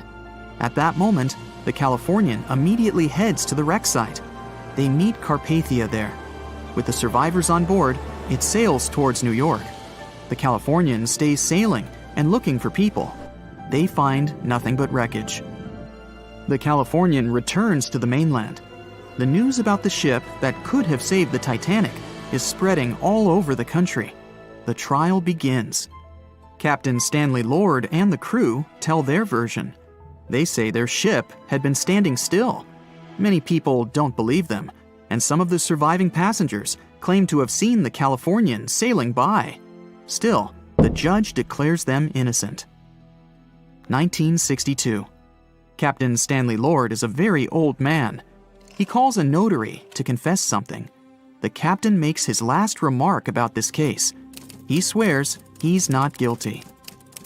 But if it wasn't the Californian sailing past the Titanic at that moment, then what? The Samson theory could answer that question for us. The sealing ship Samson is sailing in the cold waters of the North Atlantic. The crew aren't sleeping. They carefully study the surroundings, but not because they're afraid of icebergs. They're scared of meeting with the U.S. Coast Guard. The Samson ship's crew catch seals, which is illegal. At 12:45 a.m., Samson's captain sees white signal rockets. The team is sure it's the Coast Guard. They turn off the lights and sail away. It's dark, so they don't notice the sinking Titanic. They return to the coast of Iceland and hear about the disaster. They realize they have abandoned the drowning passengers. The nephew of one of Samson's crew members reads about this story in his uncle's diary. The nephew asks for permission to publish these recordings. All the people realize that Captain Lord wasn't guilty, but unfortunately, he didn't live to see this moment. Actually, it's still unknown who is guilty in this story. 2 ships were nearby the Titanic. Their captains were adequate people. They would have helped save all the passengers. Their fault was that they couldn't understand what the Titanic wanted on that dark night. Someone forgot to put red flares in the box. This small but fatal detail was one of the leading causes of the tragedy. The Bermuda Triangle is one of the most heavily traveled shipping routes in the world. Some skeptics believe that this fact solves the Bermuda Triangle mystery. Statistically, the busier the area, the higher the frequency of accidents and disappearances. While this makes sense, it's not the frequency of disappearances that's responsible for the mystery of the Bermuda Triangle. It's the lack of explanation or wreckage found. On his very first voyage to the New World in 1492, Christopher Columbus sailed through the Bermuda Triangle. Columbus reported that one night, when he was on the deck of the ship, he noticed a giant light appear in the distance, unlike anything he'd ever seen before. Columbus looked at his compass for direction, and it gave off erratic readings. You might have noticed that the Bermuda Triangle doesn't appear on any world map. This is because official institutions refuse to acknowledge that the area actually exists. No one exactly knows how many ships and planes have disappeared in the Bermuda Triangle. The rough estimate is 50 ships and 20 planes. Most of the time, the disappearances had no explanation and no wreckage has ever been left behind. When the TBF Avenger planes went missing, a massive search operation was conducted. Boats and planes searched the Bermuda Triangle for any signs of the aircraft. One of the boats searching was a PBM-5 Mariner airboat. The airboat took flight at 7:27 p.m. and called in a routine radio message 3 minutes later. Then, it was never heard from again. No trace was ever found of the rescue airboat or the 5 Avenger aircraft. A huge investigation was launched into the disappearance of all these vehicles, but nothing was ever discovered. The Bermuda Triangle is home to some pretty intense and unexpected weather. Storms build up quickly and unexpectedly, then disappear soon after. If you blink, you might miss it. This could explain why few distress signals are issued. Pilots and sailors never saw the weather coming. A popular theory suggests that rogue waves are responsible for the many disappearances. Rogue waves are called extreme storm waves by scientists. They occur when different weather patterns take place at the same time and cause large, unexpected waves that reach up to 100 feet tall. Witnesses say that the waves look like giant walls of water. These waves could explain why ships go down fast and without leaving any trace. Just off the coast of Japan, you'll find the Bermuda Triangle of the Pacific Ocean. They call it the Devil's Triangle. Between 1950 and 1954, 9 ships disappeared in this area without leaving a trace. The ship Kaio Maroon 5 was sent to investigate these unexplained disappearances when it also vanished. After this incident, the Japanese authorities labeled the area as a danger zone, and sailors were encouraged to avoid it. Some people blame all disasters on the extraterrestrial paranormal activity. Others suppose it's all about raging natural phenomena. Some scientists believe the cause of anomalies is the environmental changes. Also, there's a really high concentration of methane hydrates on the bottom of the ocean in the Pacific Bermuda area. This gas tends to set off, and when it happens, bubbles start forming on the surface of the water. These gas eruptions can interrupt the ability to float and can easily sink a ship. Because of this chemical reaction, there won't be even a trace left. Underwater volcanoes are said to be another possible explanation for the Japanese Dragon's Triangle. In fact, they can take down even small islands. Luckily, nobody lives there. It's a pretty common thing in this area that some of them disappear underwater and others appear out of the blue because of seismic activity. You'll never find the Dragon's Triangle on any official map of the world, so nobody's quite sure about how large it is in reality. In July 2015, 2 teenagers disappeared after setting sail off the coast of Florida. There's some mystery about what the 2 teens were really getting up to. They told their parents that they were just going to fish, but they told their friends that they were crossing to the Bahamas. Shortly after they left, a line of thunderstorms moved towards the area, and the boys were never heard from again. A massive search was conducted, but sadly, nothing was found. 1 year later, the pair's boat was found off the coast of Bermuda with a broken iPhone and some personal effects left inside. One of the most popular and bizarre theories trying to solve the Bermuda Triangle mystery comes from Charles Berlitz. He insists that the area is home to the lost city of Atlantis. The missing ships and planes and malfunctioning equipment, according to him, were all caused by rays of energy let out by the special energy crystals that power Atlantis. While this sounds silly, Berlitz's theory was convincing enough that over 20 million people bought his book worldwide.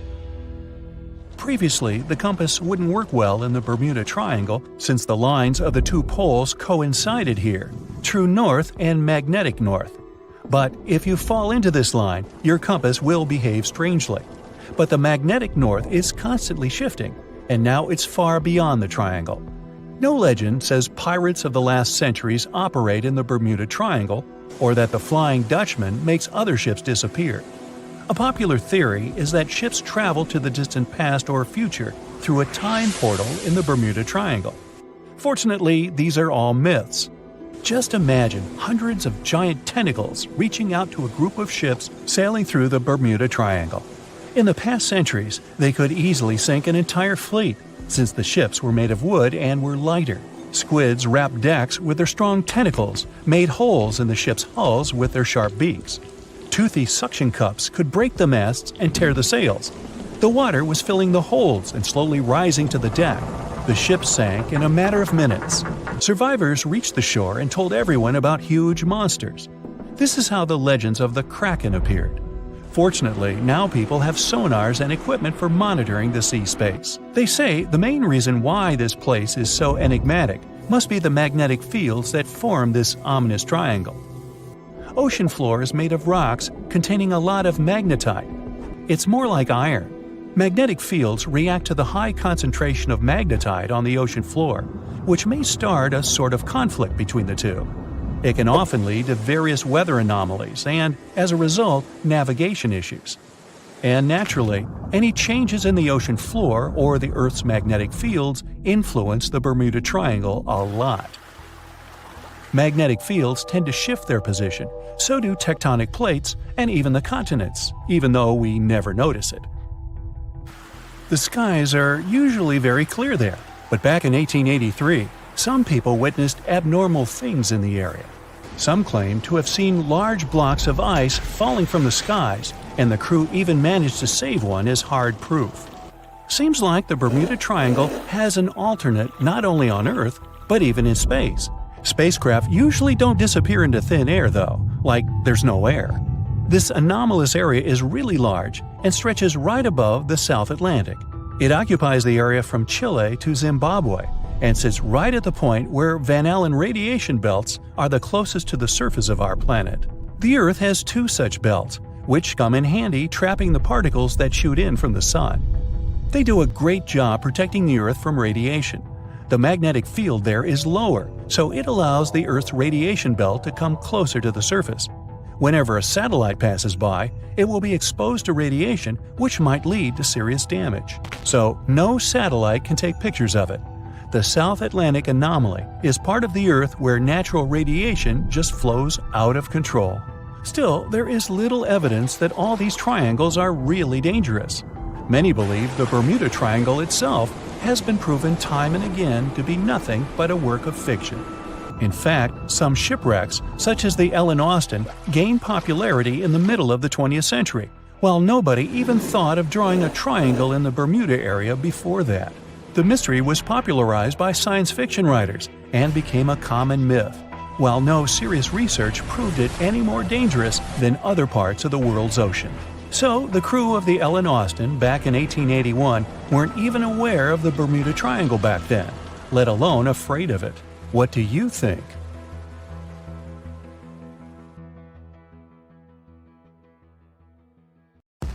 It's 2018. You get up early in the morning to go ashore and catch some fish. You come to the spot you were yesterday, throw the hook into the sea, and wait. The float is twitching. You've caught some fish, but hey, hello? Why aren't you doing anything? Right now, you don't care about the fish. You're looking at something in the distance. You open your mouth in surprise since you see a huge ship stuck on a shoal. It wasn't here yesterday, so it got here at night. Okay, it'll probably sail away sooner or later. You fish for a few more hours. During this time, you observe the ship and notice no movement there. Is it empty? Boats and the Coastal Service are sailing from the shore to the vessel. You decide to check it out too. You get in your old boat and go there. The mist descends to the water, making the ship look creepy. The colossal vessel is rusty and empty. But where is the whole crew? And how did it get there? The Coast Guard comes on board. They search the hold, the cabins, and the upper deck. There's someone's stuff, some remnants of food supplies, notebooks, and clothes. Everything suggests the crew has disappeared for some reason. Fishers who noticed the vessel first didn't see anyone coming down from the board. No radio signals were sent to the port, and no one reported about the ship. It appeared here from nowhere. The only chance to get any information is to look at the number and name of the vessel. This is Sam Ratulangi, PB 1600. The Coast Guard checks the information, studies the data of all the country ships, and no way.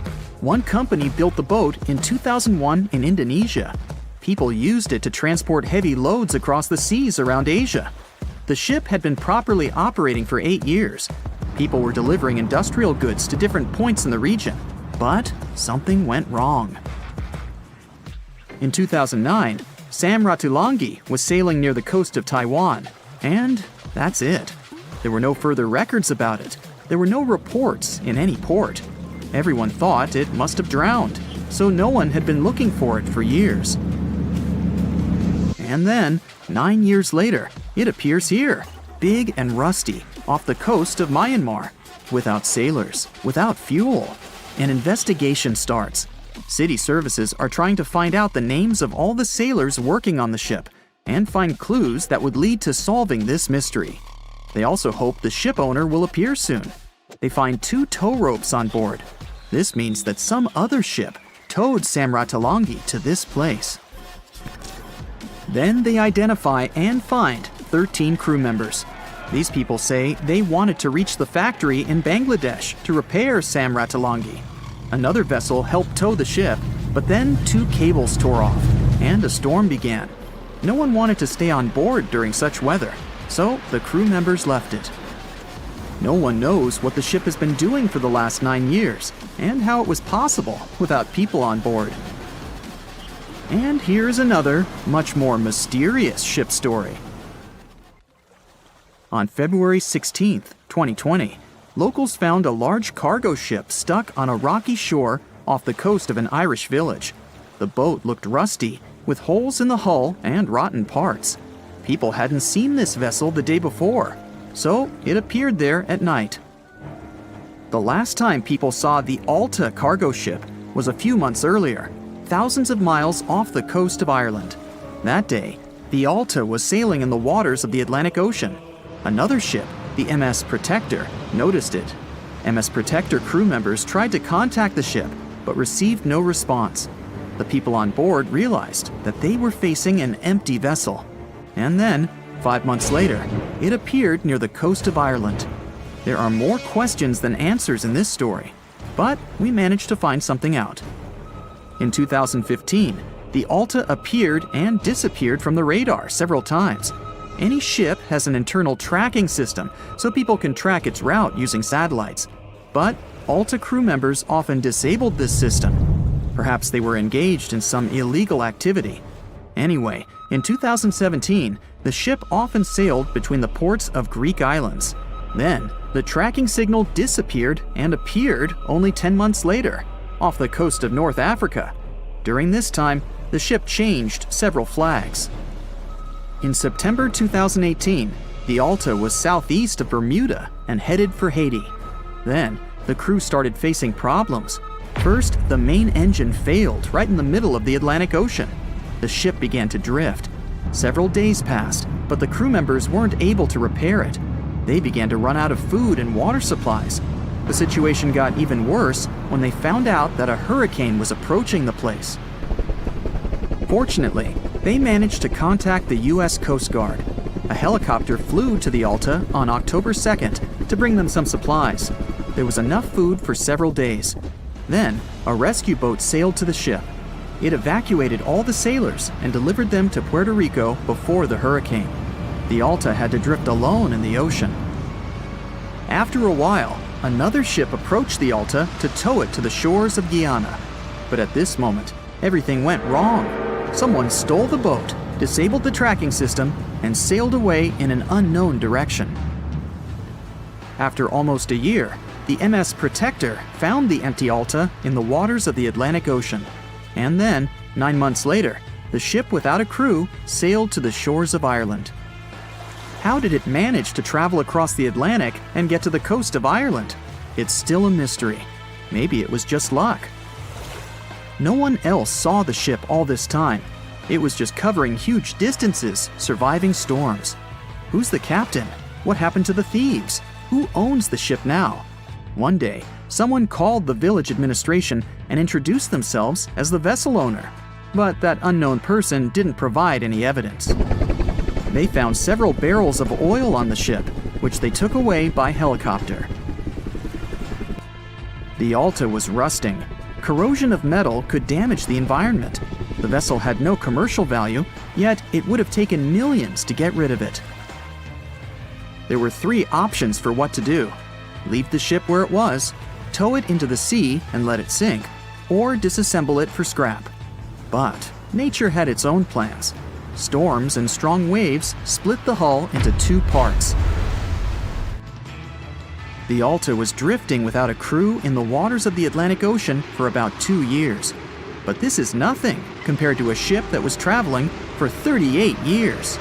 The record belongs to the SS Baychimo. It was a merchant vessel owned by some trading company. In 1931, the ship found itself on the ice off the coast of Alaska. Its movement slowed down.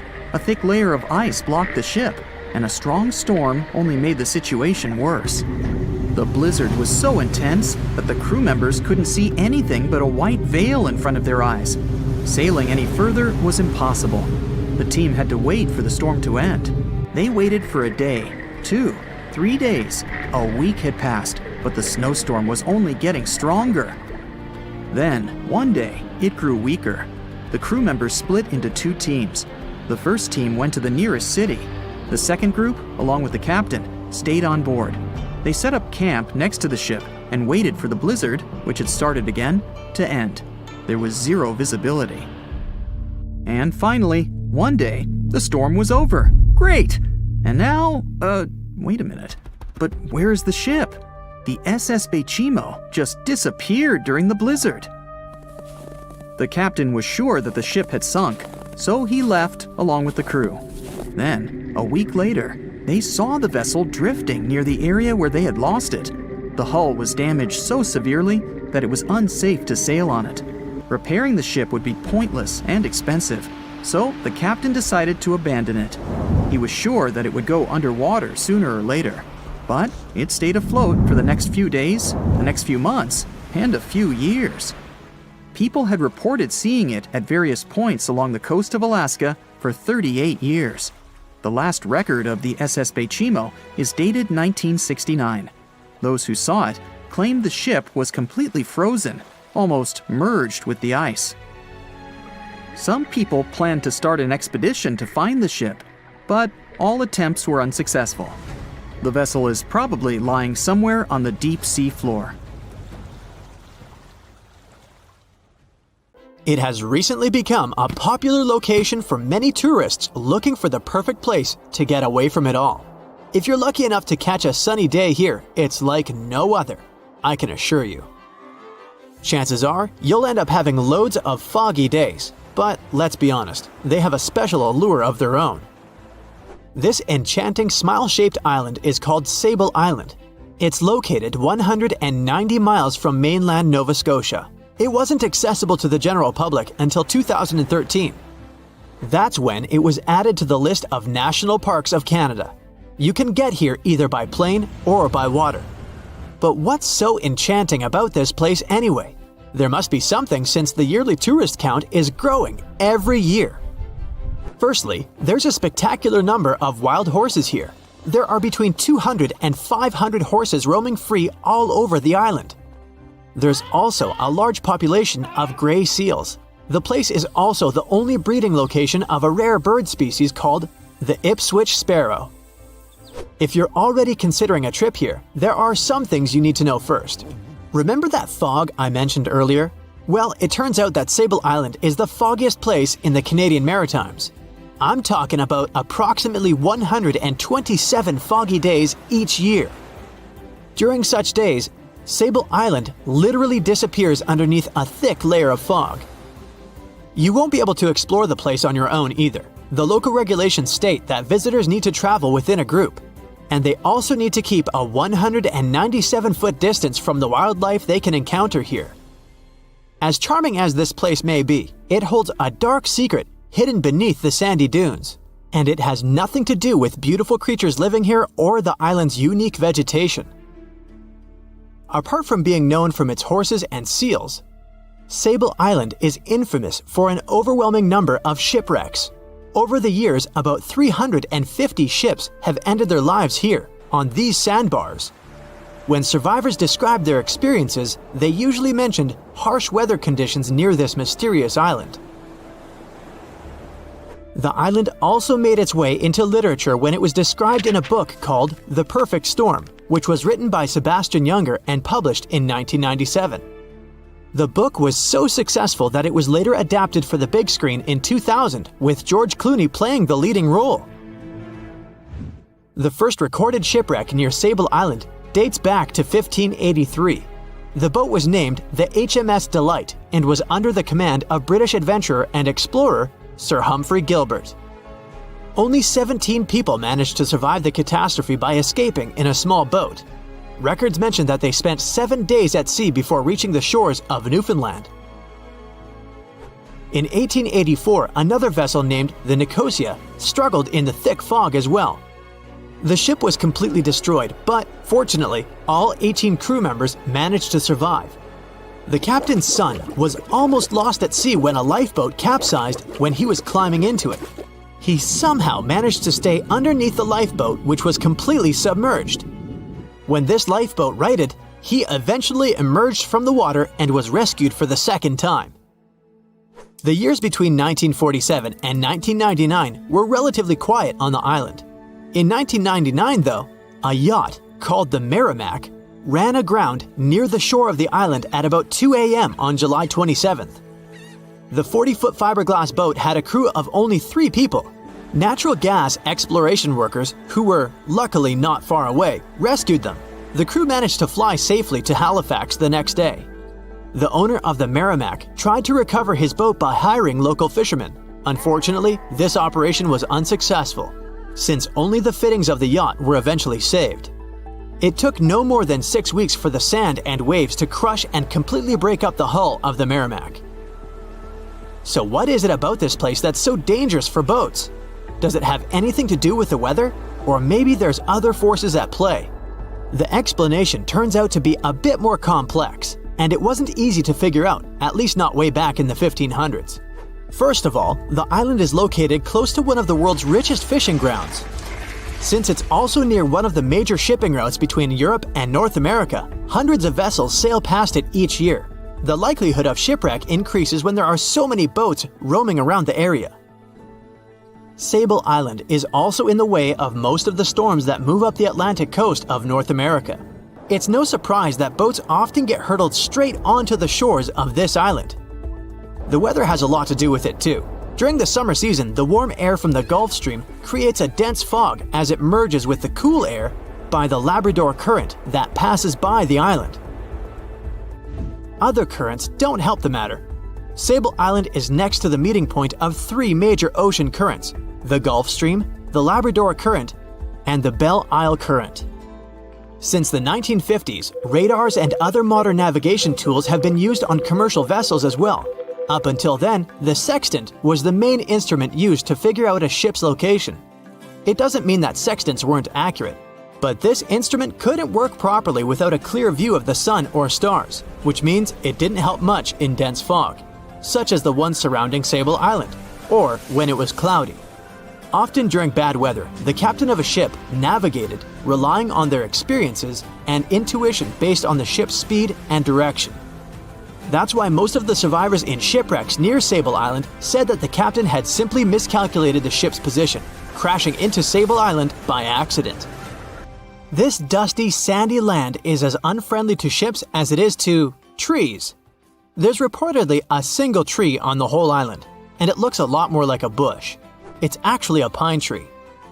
And since the famous island horses don't see it as much of a food source, it somehow managed to survive. Reports say that the tree was planted back in the 1950s. Local authorities were trying to grow a forest on the island to make it a bit more welcoming.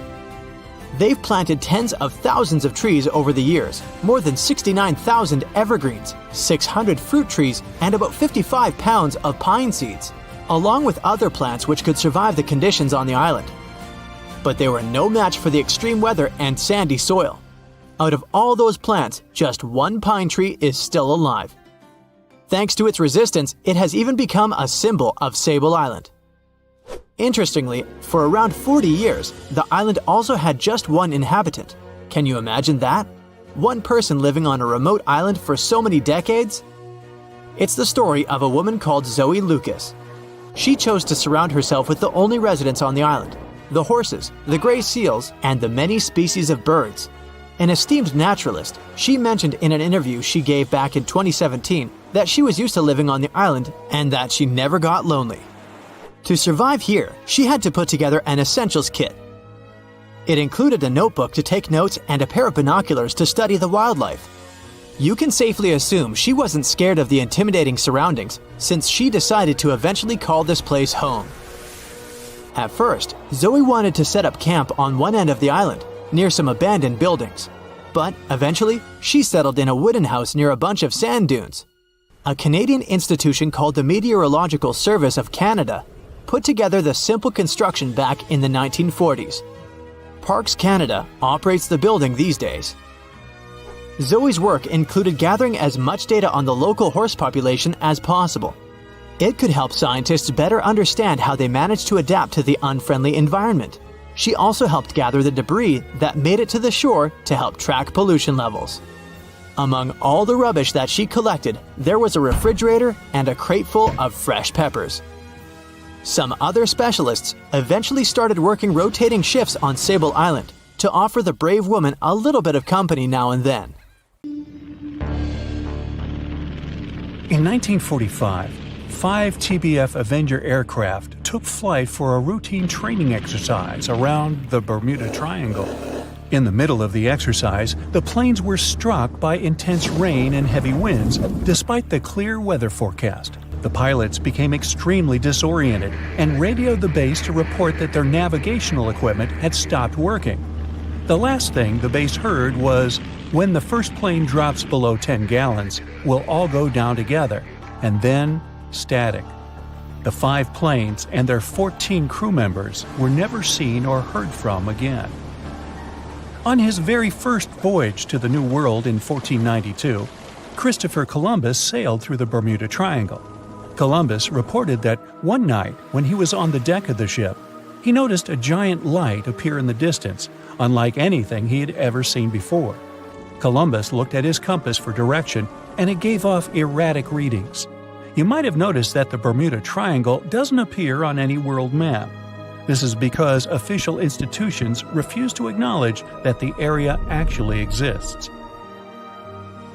A popular theory suggests that rogue waves are responsible for the many disappearances. Rogue waves are called extreme storm waves by scientists.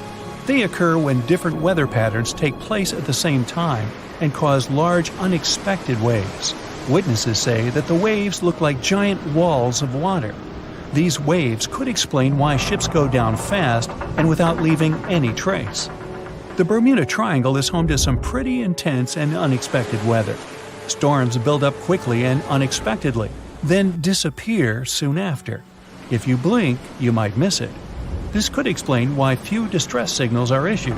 Pilots and sailors never saw the weather coming.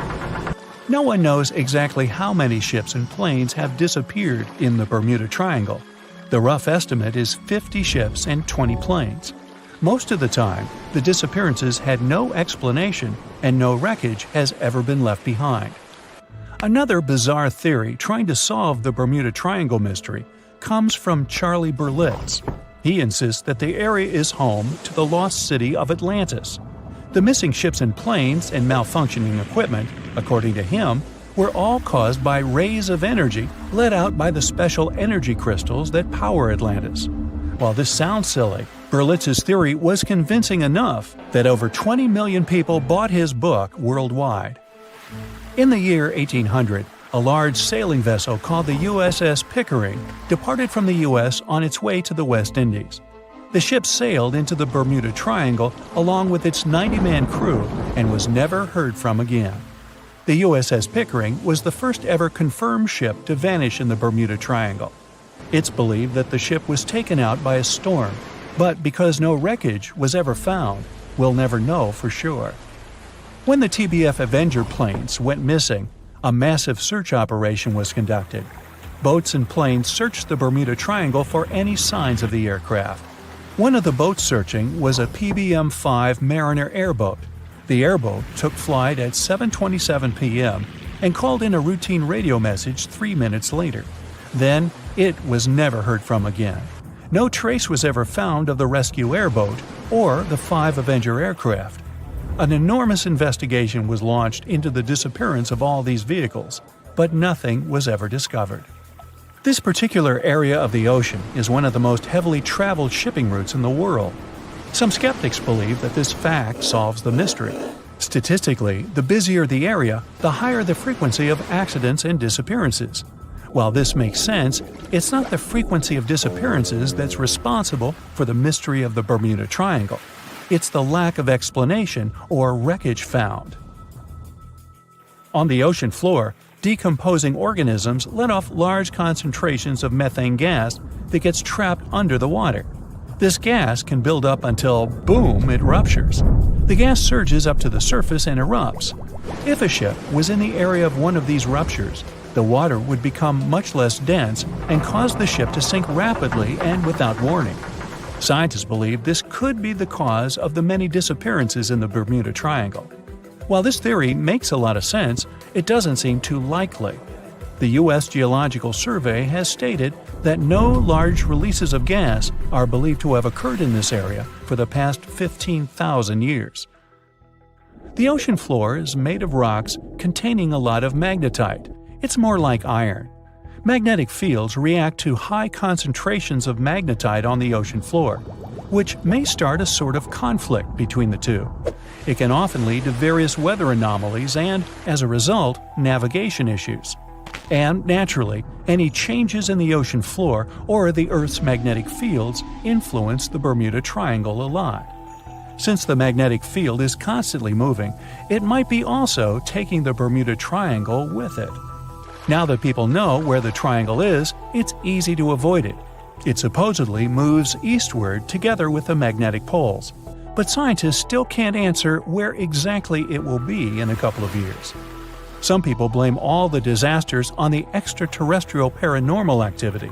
Others suppose it's all about raging natural phenomena. There's another triangle in Lake Michigan. Just like the one near Bermuda, the Michigan Triangle got its shady reputation for some disappearances. The first recorded one dates back to 1679. A large vessel, one of the largest of that time, set out on an expedition, yet once it got in the sinister triangle, it never came back. Much later, an aircraft disappeared in this triangle. The skies are usually very clear there, but back in 1883, some people witnessed abnormal things in the area. Some claim to have seen large blocks of ice falling from the skies, and the crew even managed to save one as hard proof. Meanwhile, the Pacific Ocean Mystery Area is another sinister triangle. Off the south coast of Japan, not far away from Tokyo, there's a sea where plenty of ships met their doom, disappearing without a trace in these waters. They call it the Devil's Triangle. Some scientists believe the cause of anomalies is the environmental changes. Also, there's a really high concentration of methane hydrates on the bottom of the ocean in the Pacific Triangle area. You're deviating from your original course and sailing in the wrong direction. There's the Caribbean Sea near the triangle, peppered with small islands. The seafloor here isn't deep. The ship can get in shallow waters. And now the ship is stuck on a shoal, and you have no idea where you are. If this were the 21st century, the ship's captain would be able to reach the shore using GPS and other modern navigation. But the most interesting thing is that the compass would work correctly this time, since the magnetic North Pole hasn't already coincided with the true one for a long time in the territory of the Bermuda Triangle. The agonic line is somewhere far away from here. There are no problems with navigation now, but for some reason, this is where ships disappear. In fact, not just here. Throughout the Atlantic Ocean, there are places where many more ships were gone. The Bermuda Triangle is not even in the top 10 of such places. One of the main reasons why many ships are lost here is that one of the most popular shipping routes in the Atlantic passes through the Bermuda Triangle. And the more ships in one place, the more shipwrecks. Simple probability. Then, it just starts getting weird. Other theories say that there's a space-time rift in this region. Ships and planes fall into this rift and end up in the past or the future. But for some reason, there's not a single proof of this myth. There's no reason to think that the rift is hidden somewhere here. The base of an extraterrestrial civilization is located in the Bermuda Triangle. Visitors from other galaxies steal sea vessels along with the crew, so no one finds the wreckage of the ships. This is also a popular myth that has no scientific justification. The Kraken lives somewhere in the triangle. It's a huge squid that sinks ships and also is a legend that sailors tell each other. However, gigantic squids live in the depths of the ocean. They can grow to the size of half a train car, but no cases have ever been recorded where they sunk a large vessel.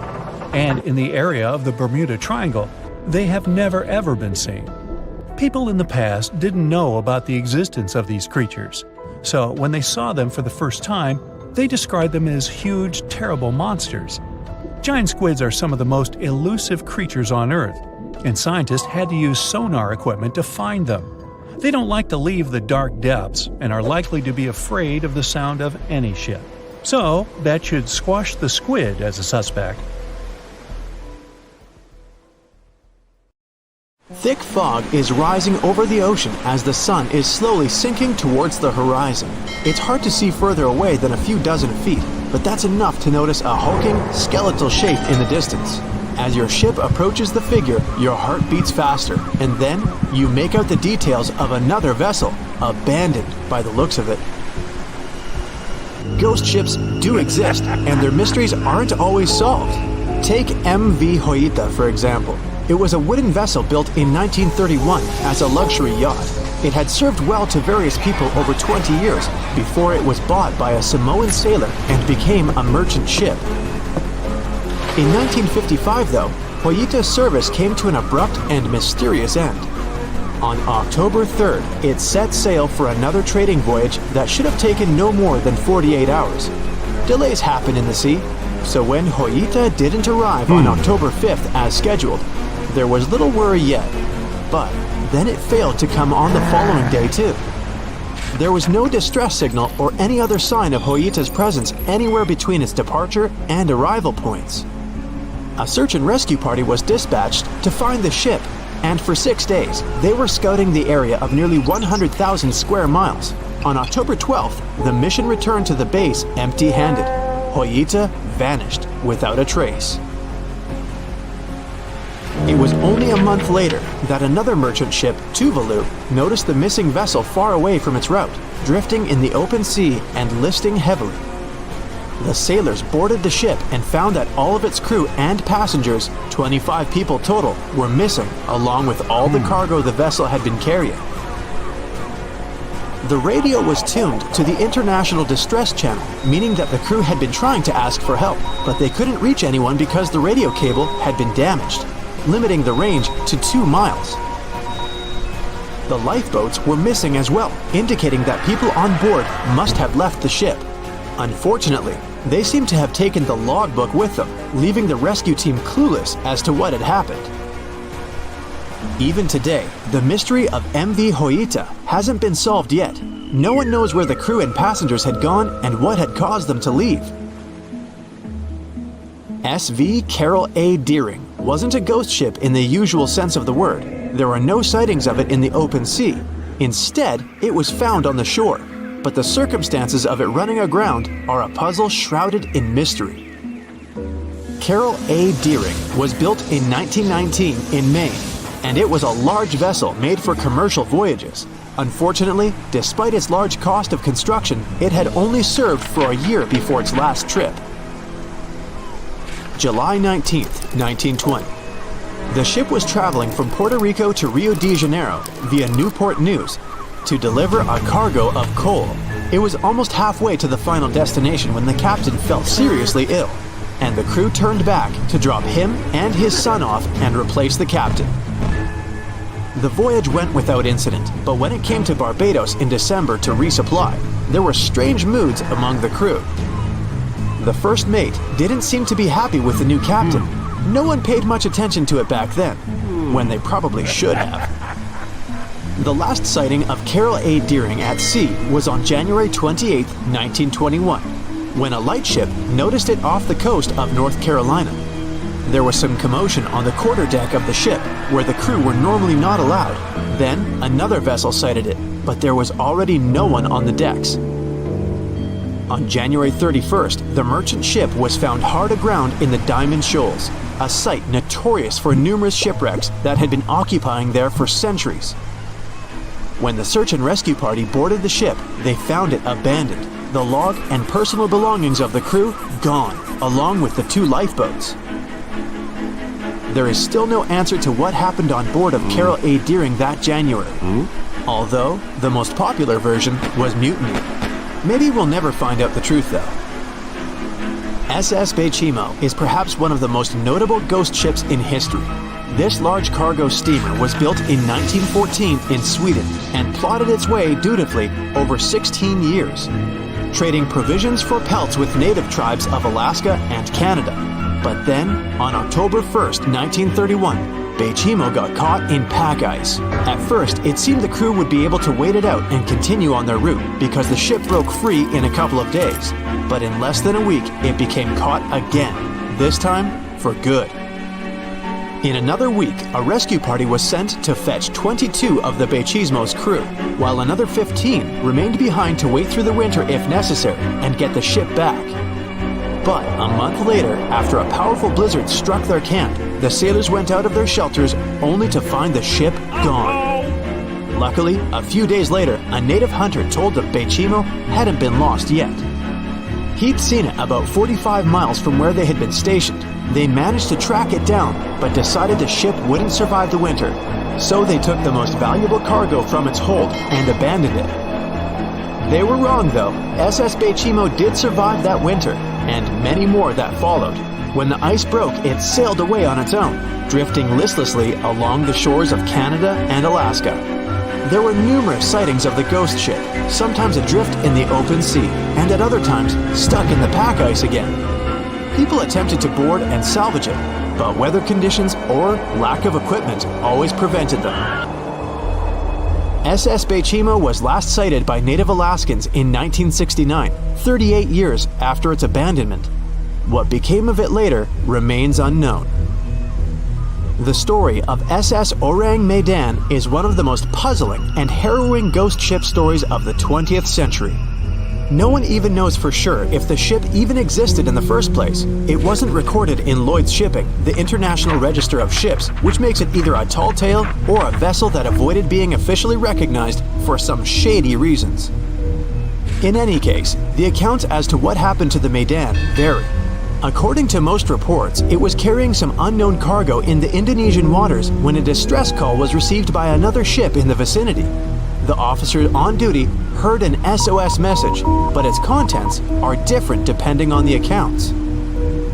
The message did not repeat, and the crew of Medan didn't answer to any attempts to contact it back. The ship that received the distress call hurried to the rescue, but they only reached the vessel the following day, when it was already drifting and slightly listing. When the rescuers boarded the ship, they found that none of the crew had survived. However, one lifeboat was missing, which implied that there was at least one crew member who managed to escape. What happened to the rest of the people on board remains a mystery to this day. Still, there are no hard facts about this story, so we might never find out whether SS Orang Medan was actually a ship and not a thing of fiction. SV Zabrina was a 3-mast sailing barge built in 1873 for river trade ships in South America. She served for well over 4 decades, proving to be a sturdy and reliable ship. It was later transferred to Europe, where it continued serving its purpose well. But then, in October 1917, Zabrina set sail on a regular voyage only to be found ashore several days later. Mysteriously, although the ship was perfectly intact, the entire crew of 5 and the captain were gone. There is no direct evidence or hard facts as to what really happened that day. The most convincing theory is that the crew were washed away from the deck because of an underwater explosion. And then the ship sailed ahead without them. But the truth, as always, remains unknown. The year was 1854, and the SS Arctic, the fastest passenger liner of its time, set out to cross the Atlantic. As it sailed through the misty veil, it slowly disappeared into the unknown. The Collins Line, an American shipping company, was started in 1818 and only began seriously trading in the transatlantic by 1835. Its steamships crossed the Atlantic from Liverpool to New York within just 10 days. Doesn't sound like a great speed today, I know, but back then, the same thing took other ships several weeks. Light on the water with their wooden hulls, powering through with a strong steam engine, those steamships were the favorite choice for many high-profile people. What could go wrong with such an advanced ship, they thought. This reminds me of some other ship everyone believed to be unsinkable. But anyway, back to the Collins Line. It grew to be a serious contender on transatlantic routes, with only one other competitor, the Cunard's Line. It was a British company also aiming to be the main force through the Arctic Passage. In 1835, the company received a new ship that traveled to Liverpool and came back to New York with the largest cargo ever at that time. From then, the Collins Line was steadily growing.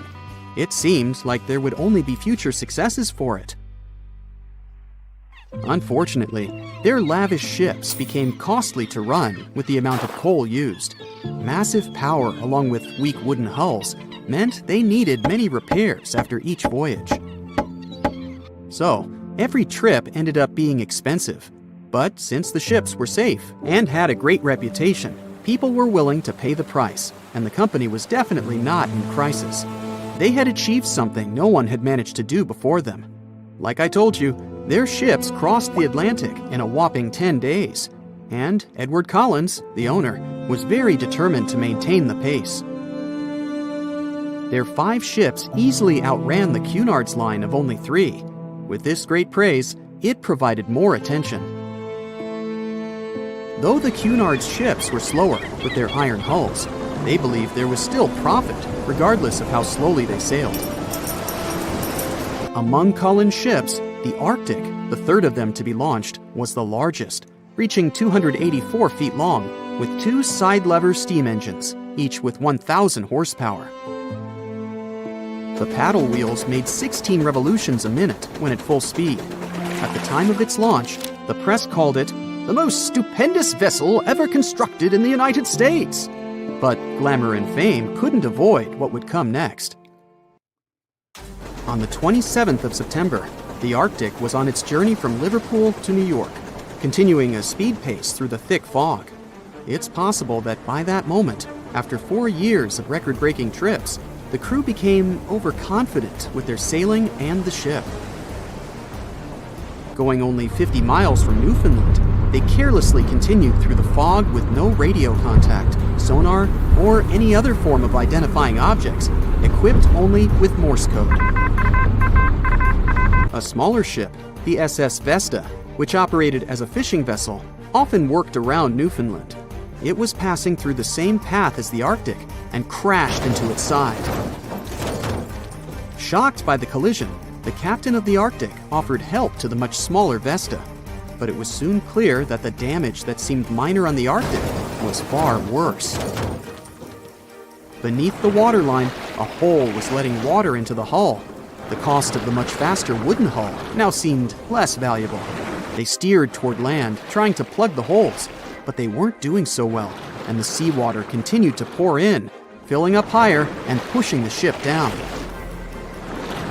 And finally, once the engine room was full, it put out the boilers, taking away the massive power the Arctic was once legendary for. They moved slowly until coming to a complete stop. The ship continued to sink, and the order was to abandon it. At the time, maritime law allowed for the Arctic to carry only 6 lifeboats, only capable of saving 180 people. The crew and some of the passengers managed to push their way aboard and took most of the seats on those boats. Things were pretty wild, and everyone forgot about their manners, not letting the ladies and the youngest ones board first. It took 4 hours for the Arctic to sink. 150 crew and 250 passengers were on board. Those that weren't able to find a lifeboat made a desperate attempt to build their own rafts from parts of the ship. 2 days later, only 3 boats made it safely to the shore. The other 3 were never found. Believe it or not, the rescue party also saved some people that had been clinging to the wreckage for 2 days. Unlike the crew, the captain went down with the Arctic, but amazingly survived. He would be only one of 85 people that made it, out of the 400 on board. When the news arrived 2 weeks later, the public responded with great sadness to the losses. Great anger soon followed towards the poor safety measures in the crew. The press published demands to change the laws for more lifeboats. It only made sense to have enough for every person on board a ship. But they ignored those requests. This neglect would lead to more disasters in the future. Enough lifeboats would only come into maritime law some 60 years later, after the disaster of the Titanic. Edward Cullen's wife and 2 children were also aboard the ship and didn't return. He was heartbroken, but didn't stop running his business. The Collins line still had a reputation to uphold, the biggest, fastest, and most luxurious on the Atlantic. Edward Collins would now build an even better ship than any other. It was named the Adriatic, and it was the largest ship in the world, 354 feet long. With 2 alternating steam engines that had never been built of this size. These steam engines at the time were at the height of engineering, though today you can only see them in models and toys. With the new addition of 2 masts, the Adriatic would also be able to sail if needed. Luckily, they made some lessons from the disaster of the Arctic. But before their new ship, the Adriatic, was built, another disaster had occurred. The sister ship of the Arctic had also sunk. They believe this second ship was desperate to stay in front of the Cunard's line and hit an iceberg somewhere during the race. This weird contest took the lives of 141 people. The desperation of Collins and his weakly built hulls pushed the company towards bankruptcy in 1858. The newly built Adriatic, costing over $1 million, had only made one voyage in the end. And even that voyage was considered a disaster. The ship collided with a tugboat. It still managed to finish its maiden voyage at a suitable time. After the company had gone bankrupt, they had to sell the ship for only $50,000. They removed the great giant engines, replacing them with only sails. Although it was once the greatest ship on the high seas, it was only 30 years later until it was abandoned, labeled irreparable, and anchored in a river. The other remaining ships were also sold and only used for parts. Edward Collins left the industry altogether, seeking work on dry land instead. As the Collins line was no longer in the mix, the Cunards would grow in strength. Without competition, they would win the Blue Riband for the next 30 years, and 180 years later, after producing hundreds of ships. They still have a constant presence on the seas as they provide transatlantic crossings, world voyages, and leisure cruises.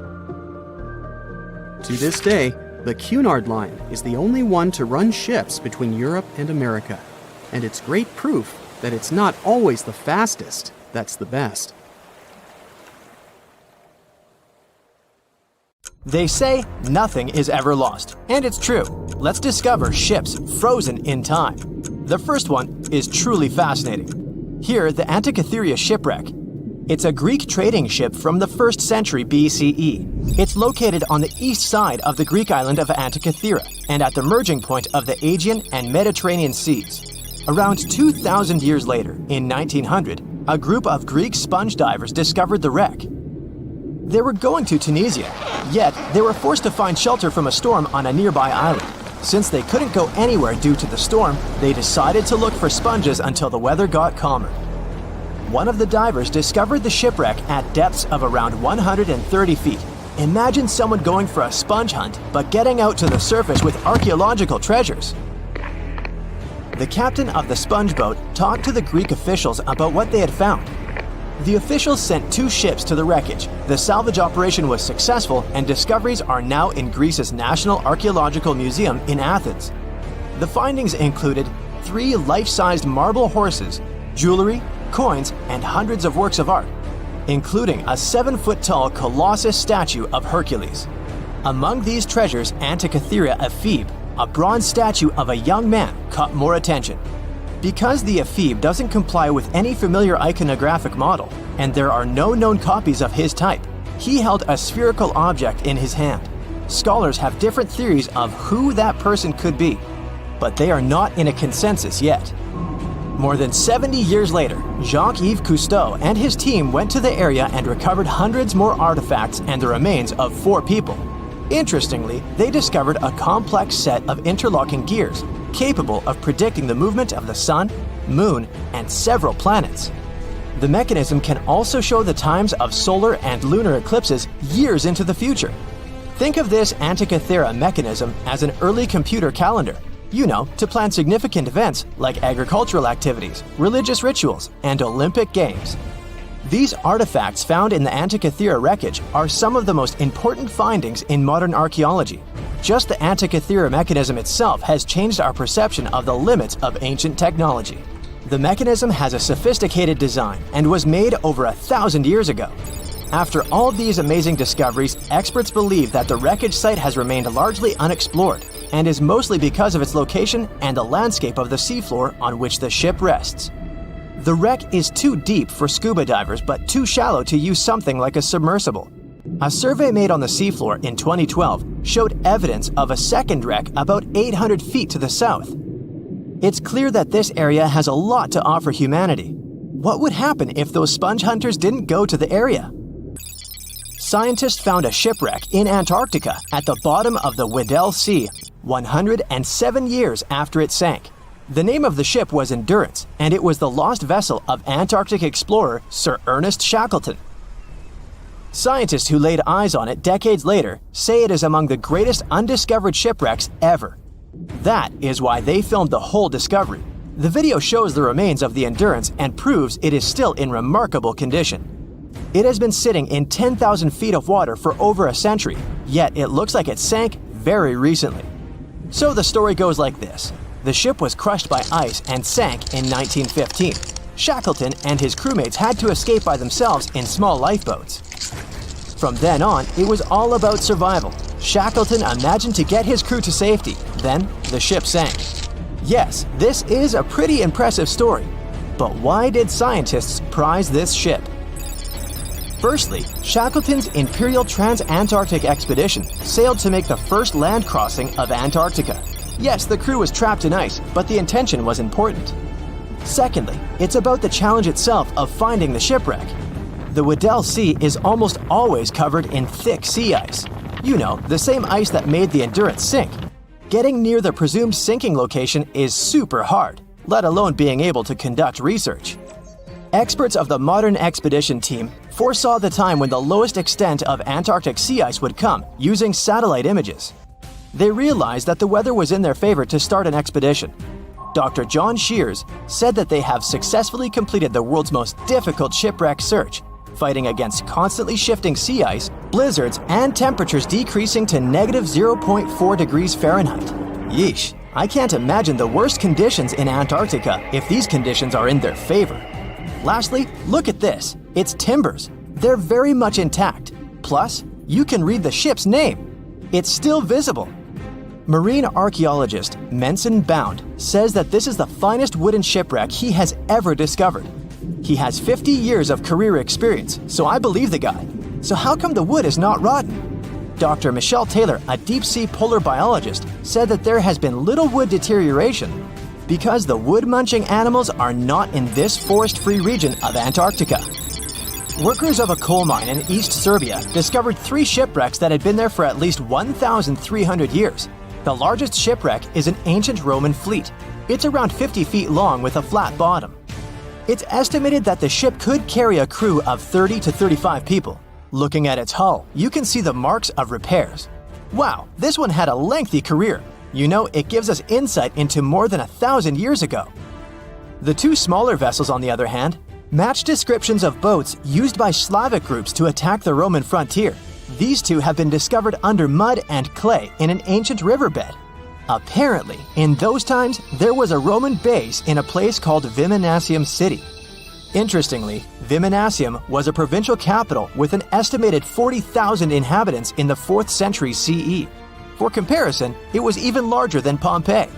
The Kostelach coal mine is a center of hidden gems. Archaeologists had found evidence of ancient human and animal activity here before.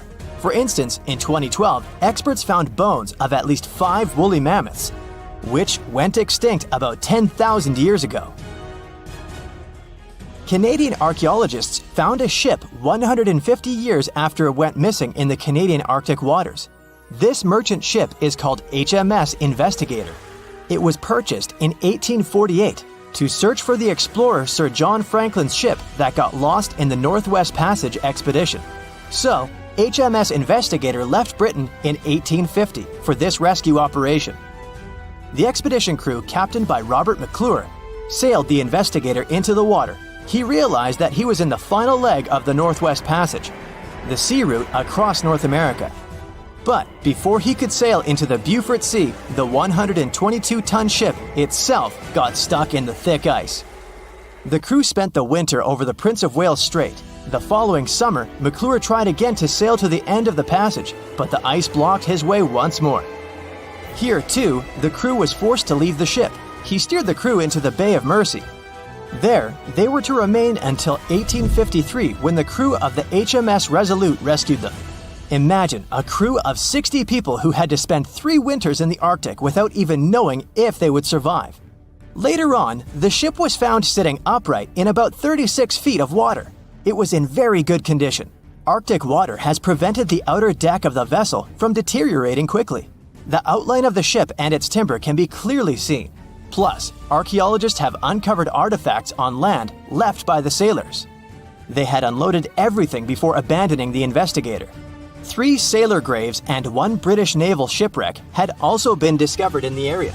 I wonder what else they could find there. Wow, it's the only place where 1 minute you're learning 17 natural ways how to get rid of houseflies, and the next, you're taking an epic journey straight into a black hole. More than 10 billion, with a B, views in total.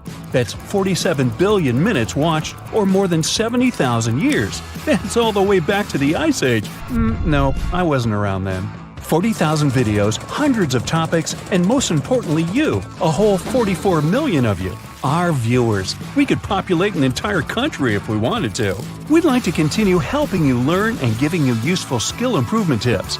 Got a thirst for knowledge? We've prepared 4 masterclasses on creating a 2D character animation from scratch, 10 hours of video lessons, practical tasks using professional software, and additional materials that you can use with your own projects. Get the full course now and create your own animated masterpiece. The sea, this unrelenting water beast, has been defying all attempts to tame it for centuries. Many ships driven by the wind have gone through the harshest parts of the world. Some have survived the struggle with the sea, and many have come off second best. It's the year 1834. A ship called the Pilgrim is setting a course to sail from California to Boston. The journey will venture around South America and then past Cape Horn of Chile. Richard signs up as a merchant seaman aboard the Pilgrim. This is his first voyage at sea. The crew tells Richard stories of the Drake Passage off Cape Horn, a route that's legendary for its dangers. Countless ships and sailors have disappeared in those waters. Since Cape Horn's discovery in 1526, it's quickly become known to all those that have sailed around it as the ultimate test of any mariner's skill and of any ship's strength. Those that have survived the journey call Cape Horn a sailor's nightmare. Jack the helmsman, a salty veteran, steers the ship towards this most dangerous of all routes. Jack has been aboard the Pilgrim since it was first commissioned in 1825. He's passed by the Horn many times, each time learning a different lesson from the tests provided by the sea. The Pilgrim has been refitted since its past voyage a year ago. Richard values Jack's experience, given that it's his first journey at sea. Jack assures Richard of his confidence in the Pilgrim, even though it's just a small wooden brig with 2 masts. Jack's aware that wooden vessels are gradually becoming outdated, replaced by new steam-powered ships. But Jack prefers the maneuverability of the Pilgrim and would take it over the steel ships any day. Richard is excited to be aboard. There's so much to explore in life as a merchant seaman, but the guy struggles to acquire his sea legs on the boat. Forceful winds make the Pilgrim move faster, providing Richard with a quick introduction to life at sea. At the same time, nothing can prepare him for what is to be experienced at Cape Horn. It's the southernmost point of land before Antarctica. The gap between the icy continent and Cape Horn holds the infamous Drake Passage, approximately 700 miles between Cape Horn and the Antarctic Peninsula. Strong winds provide an uninterrupted, steadfast journey toward the Horn. But, as Jack tells Richard, the winds are more concentrated at the Drake Passage. They create a funneling effect, becoming stronger and more unpredictable. Richard is unsure of what this might mean for the Pilgrim, but understands that there's no easier route to travel around South America. A few days pass. The Pilgrim sails by the many islands that make up the western coast of Chile. Although the sea has been relatively calm, Richard continues to deal with his lack of sea legs. His movements are still not very graceful.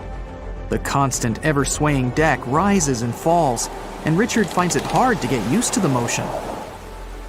Random large waves hit the Pilgrim from every angle. The ship is quickly approaching Cape Horn. Richard looks towards great thunderous black clouds in the distance.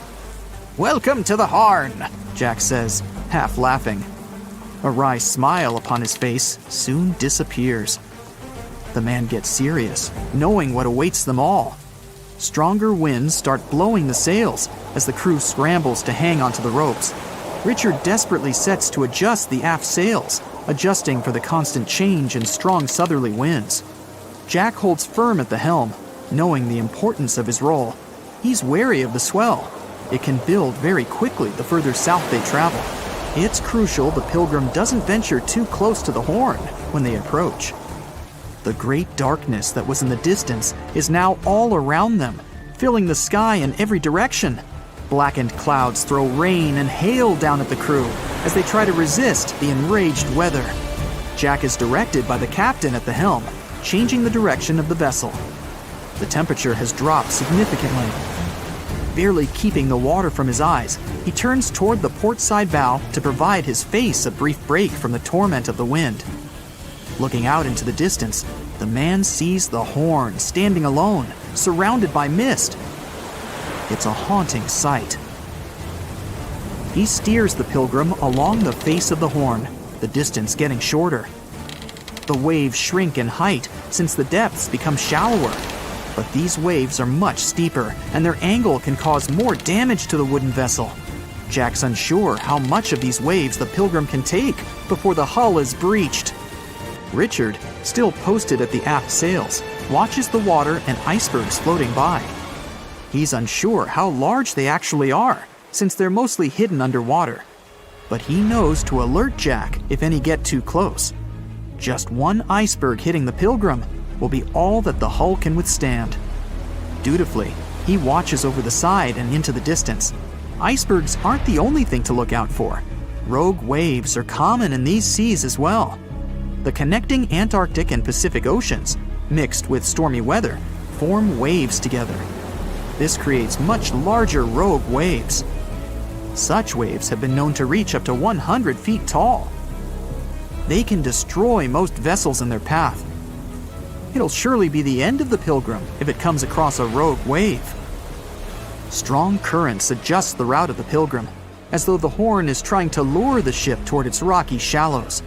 Slowly, they are getting pulled closer toward the Horn. Jack is fighting the current at the helm. Spinning the wheel, he strains his body as much as he can. Grunting, he plunges the wheel from the port side to starboard and back again. The captain keeps yelling directions. To a novice, they're extremely confusing. But Jack, a hardened veteran, continues to interpret the directions with ease, steering to readjust their course away from the Horn. The captain orders Richard to assess the hull below the decks. With the level of pounding the Drake Passage has provided so far, it's surely harmed the ship in some way. Richard runs to the deck as another sailor yells something at him, but the noise of the sea makes it difficult to hear. A wave hits the side, flowing onto the deck.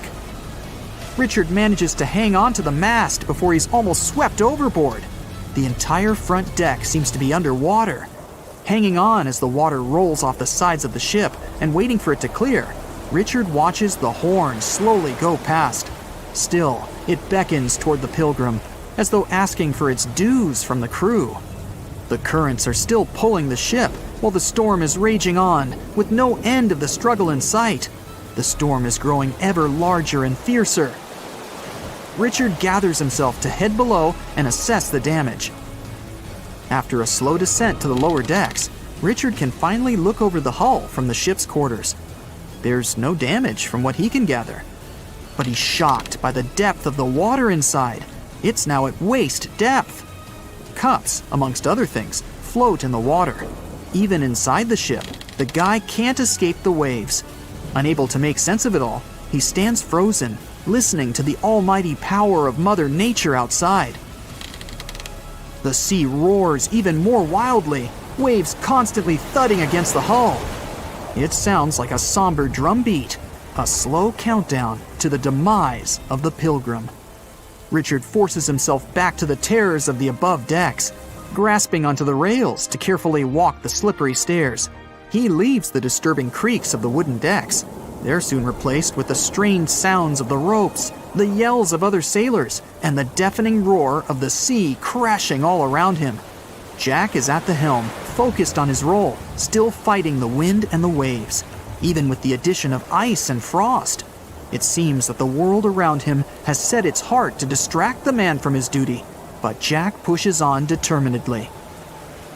For 9 days, the Pilgrim fights the constant changes in stormy weather, facing all kinds of obstacles, but the ship manages to make it through. As they leave the storm behind, the crew sets their course north for their final destination. The sight of the sun peeking through the dark clouds is the most relieving thing Richard has ever experienced. Unfortunately, Richard lost his rations at some stage during the storm. At sea, if your rations are lost, it's your own bad luck. Luckily, Jack is kind enough to share some of his. The Megalodon was the biggest shark to ever live. Not only that, it's one of the biggest fish and the largest predator in Earth's history. They've been known to reach lengths of up to a whopping 70 feet. That's over 3 times longer than the biggest great white shark on record. The females have also been found to be around twice the size of the males. The Megalodon could swallow a small car without it even touching its teeth, if cars had been around then. Its teeth could grow to over 7 inches long. It looks like we're going to need a bigger boat, and best make it steel-plated, as this shark can easily gnaw its way through ships. The underwater terror could bite a ship clean in half, with the highest bite force ever calculated for any animal, living or extinct. The force of its ferocious bite was up to 40,000 pounds. That's around 108,000 times the strength of a human's and 10 times the force of a modern crocodile's bite. Its chomp is so strong that it makes the T-Rex's bite look about as powerful as my granny's after she's taken her dentures out. In fact, the Meg was so big and powerful that it had no natural predators. It was the uncrowned king of the seas, swimming freely from ocean to ocean. This cosmopolitan creature was found all over the world, from America to Europe and Australia to Japan, assuming there were countries back then. Meg fossils have been found on every continent except Antarctica. Everybody skips Antarctica. Science tells us that the Megalodon went extinct over 3.6 million years ago. But could they still be alive at the deepest depths of the ocean?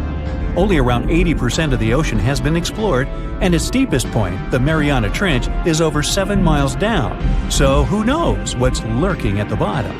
If you did manage to make it down, it is unlikely that you'll run into a Meg, though. The sharks, like us, preferred warmer coastal waters. Deep ocean living would be too cold for the beasts, and food would be scarce. Their entire bodies would also have to evolve to avoid being squished by the enormous water pressure down there. It's unlikely they're still around, but not impossible. Some good news, if you do run into one, is that the shark is pretty unlikely to eat you. You are way too small a meal for the Megalodon, even if you have a couple of friends with you. This guy eats whales that are over 50 feet long. If you're having a beach party, though, it's a different story. In a beach full of swimmers, the shark very well might creep up, scooping several humans into its giant mouth without even chewing. But wait, let's rewind. How does the shark take down a 50-foot whale? It first bites off its fins, making the whale unable to swim away. It then casually munches it down piece by piece. Because of their size, sharks had to consume over a ton of food every single day just to sustain themselves, like me. All that food made the Megalodon extremely heavy. They range from anywhere between 50 to over 100 tons. For context, that's around the same as 7 to 16 adult male African elephants. To fit all this food in, their jaws had to open pretty wide. A Megalodon's jaw could span 9 by 11 feet wide. That's easily big enough to swallow 2 adult humans side by side. The fearsome name Megalodon comes from 2 Greek words, mega meaning big and odont meaning tooth. So combined, they mean what? Big tooth. And it certainly lives up to its name. Just one of its chompers is the same size as a human head. It had 276 humongous teeth in total across 5 terrifying rows. In all of history, only a couple of saber-toothed cats and the T-Rex had consistently bigger teeth. Now that's a showdown I'd like to watch. The Megalodon vanished millions of years ago, leaving only huge teeth to be found by modern archaeologists. They literally disappeared with very few traces left. Scientists believe that, over time, sea levels dropped and the ocean temperatures went down rapidly. Over a third of all marine life was wiped out as the oceans cooled, and a number of animals at the bottom of the food chain plummeted. This had a catastrophic effect on the hungry predators at the top. Sorry guys. It became way too cold for these sun-loving sharks too, which made it difficult for them to reproduce since they gave birth in warm waters. The Megalodon is usually described as a sort of giant great white shark, but this is just a common myth. In fact, the ancestors of today's great white existed at the same time as the Meg, but they weren't best buddies and were even in competition with each other. The great white shark was a better hunter, using its smaller size and agility to snap up the Meg's prey quickly. They were also known to eat Meg pups, who were only half their size. This didn't help the whole extinction thing. Even infant Megalodons were huge, coming in at just under 7 feet. While a great white was no match for an adult Meg in a head-to-head fight, they sure weren't scared of stealing their food. This only left the bigger fish and whales for the Meg, but its food supplies began to run out as the whales swam to the cooler new seas. The whales adapted to prefer the colder temperatures, leaving our friend the Meg behind. The Megalodons either starved or were frozen into extinction by the Ice Age. Rather than a great white, the Megalodon is more like a modern bull shark. It had a short snout, flat lower jaw, and huge pectoral fins to support its massive weight and size. As scary as they are, these sharks were actually caring family guys. Several Megalodon nursery areas have been discovered in Florida, Maryland, and Panama. They gave birth to their young in shallow water environments. We know this from discovering loads of tiny Megalodon teeth found in these areas. Gee, I wonder if they had nannies too. But how come there are so many Megalodon teeth out there for us to analyze? Well, due to their messy, aggressive eating habits, sharks regularly lose their teeth. They lose a set of teeth every 1 to 2 weeks. That's 40,000 teeth in a lifetime. They must rake in a fortune from the tooth fairy. Because of this, their teeth were continuously raining down to the ocean floor. Luckily for us, they're also the hardest part of a shark skeleton, which is why so many teeth have survived and become fossilized. It's fair to say that the first discoveries of the Meg's teeth confused people. Early discoverers thought the Meg's teeth were petrified tongues of ancient serpent creatures. They even used to call them tongue stones. It's also a common myth that the Megalodon was around at the same time as the dinosaurs, although this would have been pretty cool. The dinosaurs were wiped out around 66 million years ago, but the Megalodons came much later. The oldest Meg fossil is only around 23 million years old, but it's tricky to pinpoint the exact date. After all, calendars weren't invented yet. They became extinct way before humans even evolved. The earliest Homo sapiens, which is a fancy name for the first humans, emerged about 2.5 million years ago. But what if the Megalodon shark didn't go extinct? Whale populations have dropped drastically since these guys were last around, so there'd be way fewer whales for them to chomp down on. Whales have also gotten a lot smarter and learned new defensive moves, making them way harder to take down. It's estimated that they ate around 12 tons of food each day. If they were still around and eating that much, they'd be forced to eat smaller fish, and there'd be barely enough big fish for us humans to survive on. The naughty Megalodons would also be able to track fishing boats and steal the fish that they worked hard to collect. It's safe to say we'd see a lot less fish in the aisles of your neighborhood supermarket. As our ocean temperatures are heating up again, the sharks would also thrive and reproduce faster than ever. There'd be more and more of these giant eating machines in the water, reducing our fish supply even more. It would also cause massive problems for cargo ships and cruising vessels. Imagine coming into contact with one of these bad boys while you're sunbathing on the deck. Even beachgoers would be hard hit. Megalodons give birth in shallow waters, so many of our favorite beaches would quickly become dangerous shark nursing grounds. Hey, where did that beach volleyball game go? They were playing just a moment ago. Giant container ships are responsible for much of the global trade. Thanks to them, you receive your orders from overseas, sooner or later. But they do have a problem just like any mechanical vessel. They tend to break down. That's where these little bad boys come in. Tugboats are meant to help any stranded vessel that either lost power or sustained any technical or physical damage. Besides being salvage vessels, tugboats also help guide ships when they dock. Since these ships are massive, underline, they require little tugboats to survey the surroundings and help them navigate to dock properly. They also serve as firefighting boats in case a fire breaks loose in the ship. Many of these cargo ships already have a system to stop fires, but tugboats provide extra help in case the fire gets out of control. Many cargo ships pass through below zero regions like the Arctic, and face plenty of obstacles, or icicles. Tugboats to the rescue again. They can make the first move by breaking the ice, so that the vehicle can pass through without damaging itself or delaying its course. They also help large ships move through narrow areas. On March 23, 2021, the Ever Given, one of the largest container ships in the world, got stuck in the Suez Canal for 6 days. It froze global shipping of almost $10 billion of trade in a day. The Suez Canal is one of the most important routes for trading, but happens to be quite narrow for its purpose. To put that into perspective, it's like the Empire State Building getting lodged in the middle of a busy freeway. So, if you were wondering why your delivery was late during that month, it's probably because of that incident. The bottom of the ship nearly touched the floor of the canal. In the early morning of March 23rd, the weather was acting up. It was getting worse and worse, with the wind picking up to around 45 miles per hour. Those were some terrible weather conditions for navigation. That should have been the first red flag, but the Canal Authority didn't have a system for monitoring weather conditions or warning ships about them. The captain, Krishnan Kantavel, ignored the signs and decided just to go with it, not knowing the perils and the consequences ahead. The Egyptian pilots that were assisting with the navigation failed to provide proper instructions. As a result, the ship became jammed diagonally, essentially blocking the whole canal. The canal authorities didn't provide tugboats for some reason, which is why it was stuck for 6 days.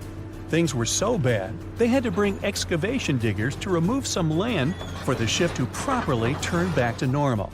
So, these little tuggers are really important for world trading to work. The vessels are getting bigger and bigger, with the world depending on import and export more than ever. They're built for going long distances rather than maneuvering in tight spaces and corners. The tugboats are surrounded by a material that won't scratch or damage the vessel, kind of like bumper cars at the carnival. They can either push or pull. But one thing's for sure, more than one is needed to help a ship get back on its aquatic feet.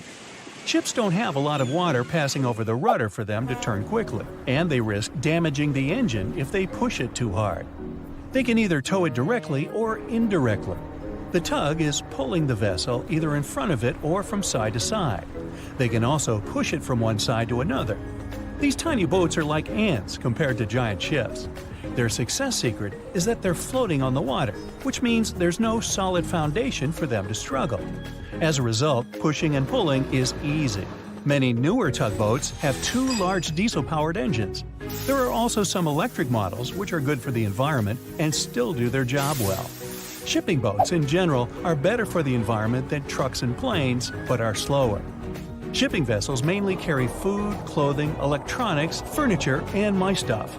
The biggest ship can carry the Eiffel Tower on its back like it's no big deal, although getting it over to the ship would be. They're 1,000 times more powerful than a regular car. If all the containers in the world were arranged in a pile, it would cover half the planet. If you ever walked on a beach in the 90s and saw what appeared to be a rubber ducky, you weren't dreaming. In 1992, a shipping crate holding 28,000 rubber ducks was lost at sea while journeying from Hong Kong to the U.S. They say it fell off the ship and has been around the world's oceans for more than 20 years. What seemed like a horrible accident that would leave dire consequences for the world's marine ecosystem proved to also be helpful for us to learn and understand the world of plastic pollution and how the ocean currents work. These ducks seem to have had quite the journey when they broke free from their container life. Some reports showed they got washed up on the shores of Alaska, South America, Hawaii, Pacific Northwest, Scotland, Australia, and even froze in the Arctic. Rather than making their way to thousands of bathrooms in the U.S., they went rogue and backpacked around the world to see what else lies beyond tiled walls and bubble baths. Many were collected and removed from the seas and oceans, while some are still out there. There are around 2,000 of these duckies circulating in the currents of the North Pacific Gyre. In case you were wondering, that's a place where the currents meet and whirl with one another between Japan, Alaska, Kodiak, and the Aleutian Islands. They've even created a website to track these ducks down with a contact form that lets people inform of one or many ducks they find across the world. But who knows? Maybe we'll never recover every single duck that was lost at sea at the time. This is just one incident out of many. Studies show that at least 2,000 to 10,000 shipping containers are lost at sea every year. Many containers that do slip off and fall into the sea don't always sink to the bottom. They're floaters. On the downside, they don't float high enough to become colorful islands that are easy to notice. They float like icebergs, with just the top of the container showing, which means that any passing ship or boat won't see it from above. If they pass through it, then significant damage can happen to the ship. They can't stay floating forever, so they end up sinking after many days of being suspended in the open water. Some people have even seen shipping containers washed up on shore after being stranded at sea. These bad boys have been made to last for a very long time. If you take proper care of them, the life expectancy of each container can stretch for more than 20 years. It's pretty amazing that they travel all over the world and are filled and refilled with new items many times. They go through all sorts of weather conditions and have to survive in different climates. Many modern houses are made out of retired shipping containers designed with a nice aesthetic touch. Shipping container houses provide the exact same living conditions, except they look cool. Besides looking cool, they're economically friendly compared to regular houses. You can save plenty of money with the structure pretty much halfway done. All that's needed is just a little foundation and a few adjustments here and there, and boom, you've got yourself a house. You're also doing the world a favor by contributing to the environment. Those homes are recycled containers that have just been refurbished and polished for anyone to live in. They're good enough to live in freezing conditions and scorching weather. The industry is booming, so you can have your new home delivered to you within 10 weeks. You can customize it before they build it for you. It's easy to transport since it's not heavy, it's just bulky. You can predict your cost without the surprise payments that might follow. Many of these containers start their journey in a steel yard and travel all over the world. And in the end, they retire in a nice piece of land and host families that will get to be a part of their history. Wow, I can hardly contain myself. Ships and planes disappearing without a trace. Passengers never seen or heard from again. Reports of strange lights in the sky. No, these aren't scenes from an upcoming Hollywood blockbuster, but some of the strange occurrences reported for over a century in an area ominously dubbed the Graveyard of Lake Ontario, also referred to as Canada's Bermuda Triangle, or the Marysburg Vortex. It stretches across a portion of Lake Ontario from Kingston to Prince Edward County in Canada, and down to Oswego, New York in the US. The tales about this area can be as chilling as the frigid lake water on which they took place. The most unsettling story involves the schooner called the Bavaria. It was 1889, and the ship was being towed across the lake. Rough waters severed the tow rope, and the Bavaria floated away. Luckily, the schooner was later found safe and fully intact. But there was one thing missing: the crew! Not a single person was found on board. What makes the story even more bizarre is that the dinner table was set, a loaf of bread was discovered, freshly baked, and the captain's money and his papers were fully accounted for. There was even a pet canary happily chirping away as if nothing was amiss. What happened to the crew? We may never know. And this was not a unique incident. Just over a decade later, in 1900, 3 ships, the Annie Minnis, the Picton, and the Acacia, were sailing across the lake. But only 2 would make it to their final destination. The third one, the Picton, was speeding ahead of the others when it simply vanished. According to a cook on the Annie Minnis, we were well out into the lake and making good time when all of a sudden we saw the Picton's topsails coming off, and then her lower sails settled, and then, while we stood and watched, the Picton just disappeared.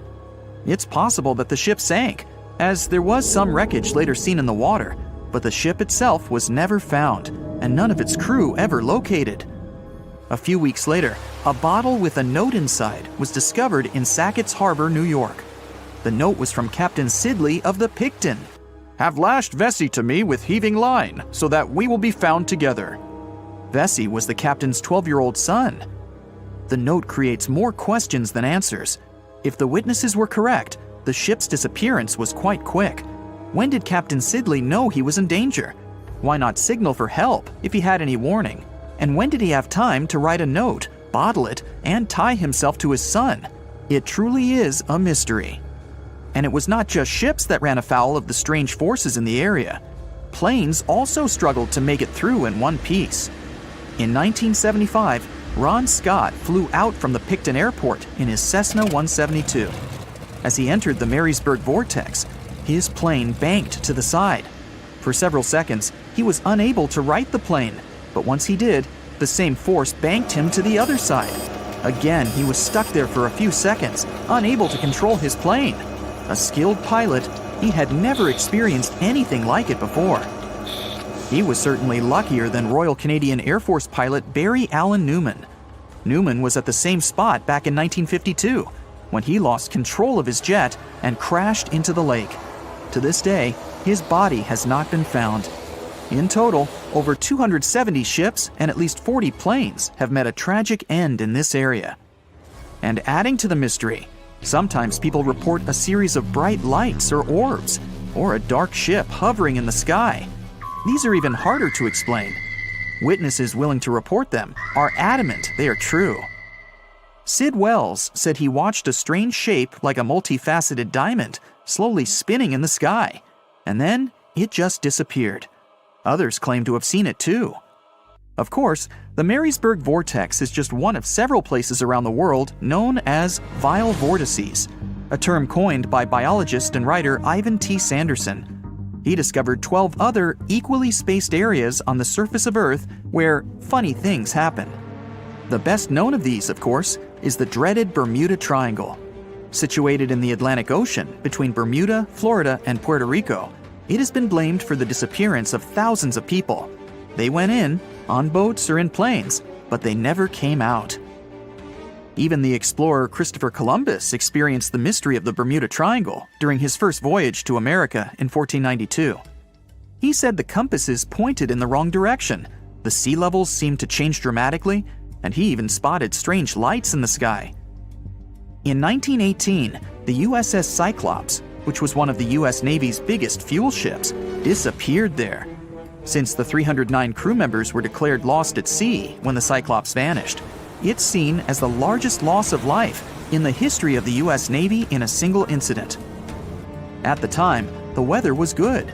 The one message sent that day from the ship indicated no issues or concerns, and a distress signal was never sent.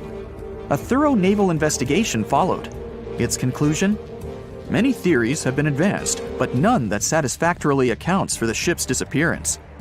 In other words, the investigators were stumped. There's also the Dragon's Triangle, located in the Pacific Ocean. The most disturbing story involves a group of Japanese vessels that disappeared in the 1950s. When researchers were sent to investigate what happened, they too disappeared. In each case, it's impossible to truly know what occurred, and it's easy to get caught up in stories of giant sea monsters lurking beneath the waves. Who doesn't like a good scare? And Sanderson was willing to accept the possibility of such stories being true. He believed the vile vortices that he studied could be explained by anything from a wrinkle in the space-time continuum to magnetic abnormalities to underwater people. Of course, Sanderson was not only a huge fan of strange places, he also wrote about strange creatures like Bigfoot and the Loch Ness Monster.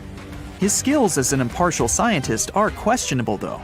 In 1948, he claimed that some 3-toed footprints found at Clearwater Beach in Florida were proof of 15-foot-tall penguins, arguing that they were impossible to fake. In 1988, Tony Singerini revealed that he and his friend, attaching some cast-iron feet to his high-top sneakers, were behind the giant penguin hoax. So maybe Sanderson isn't the most reliable source after all, but there are also some very compelling and wholly natural explanations. Let's look specifically at the Marysburg vortex. It's entirely possible that ships like the Bavaria and the Picton were done in by a mix of bad luck and bad weather. Unsettled weather is certainly not uncommon on Lake Ontario, and flash storms on the open water can prove dangerous to the most skilled sailor. And even today, with advances in weather forecasting, we get it wrong all the time. Back then, there was no way to predict that a storm was just around the corner. And the weather was just one issue. Historian Mark Seguin said that the area was always known to be dangerous, as the lakebed quickly becomes shallow along the eastern shore. There are also small rocky islands and shoals scattered throughout the area, making sailing a risky venture, especially for larger vessels or those weighed down by heavy cargo. By the mid-20th century, modern weather forecasting and improved shipbuilding alleviated most of the hazards of the Great Lakes shipping, resulting in fewer losses. The last major shipwreck in any of the Great Lakes was that of the SS Edmund Fitzgerald, which sank off the coast of Lake Superior in 1975, with 29 crew members going down with it. It seems the vortex is no match for human progress. And as for lights or images in the sky, in most cases, it's the result of an interesting phenomenon called thermal or temperature inversion. When this happens, a layer of warm air becomes trapped under cold air. This can result in mirages or reflections. So, a light on the ground that is miles away can be reflected in the sky, giving the impression of a flying object. Other parts of the mystery may be solved with a little time. Lake Ontario's freshwater and frigid temperatures help preserve the ships and planes that came to rest there. As divers and researchers continue to explore the area, maybe we'll finally learn the fate of the Bavaria, the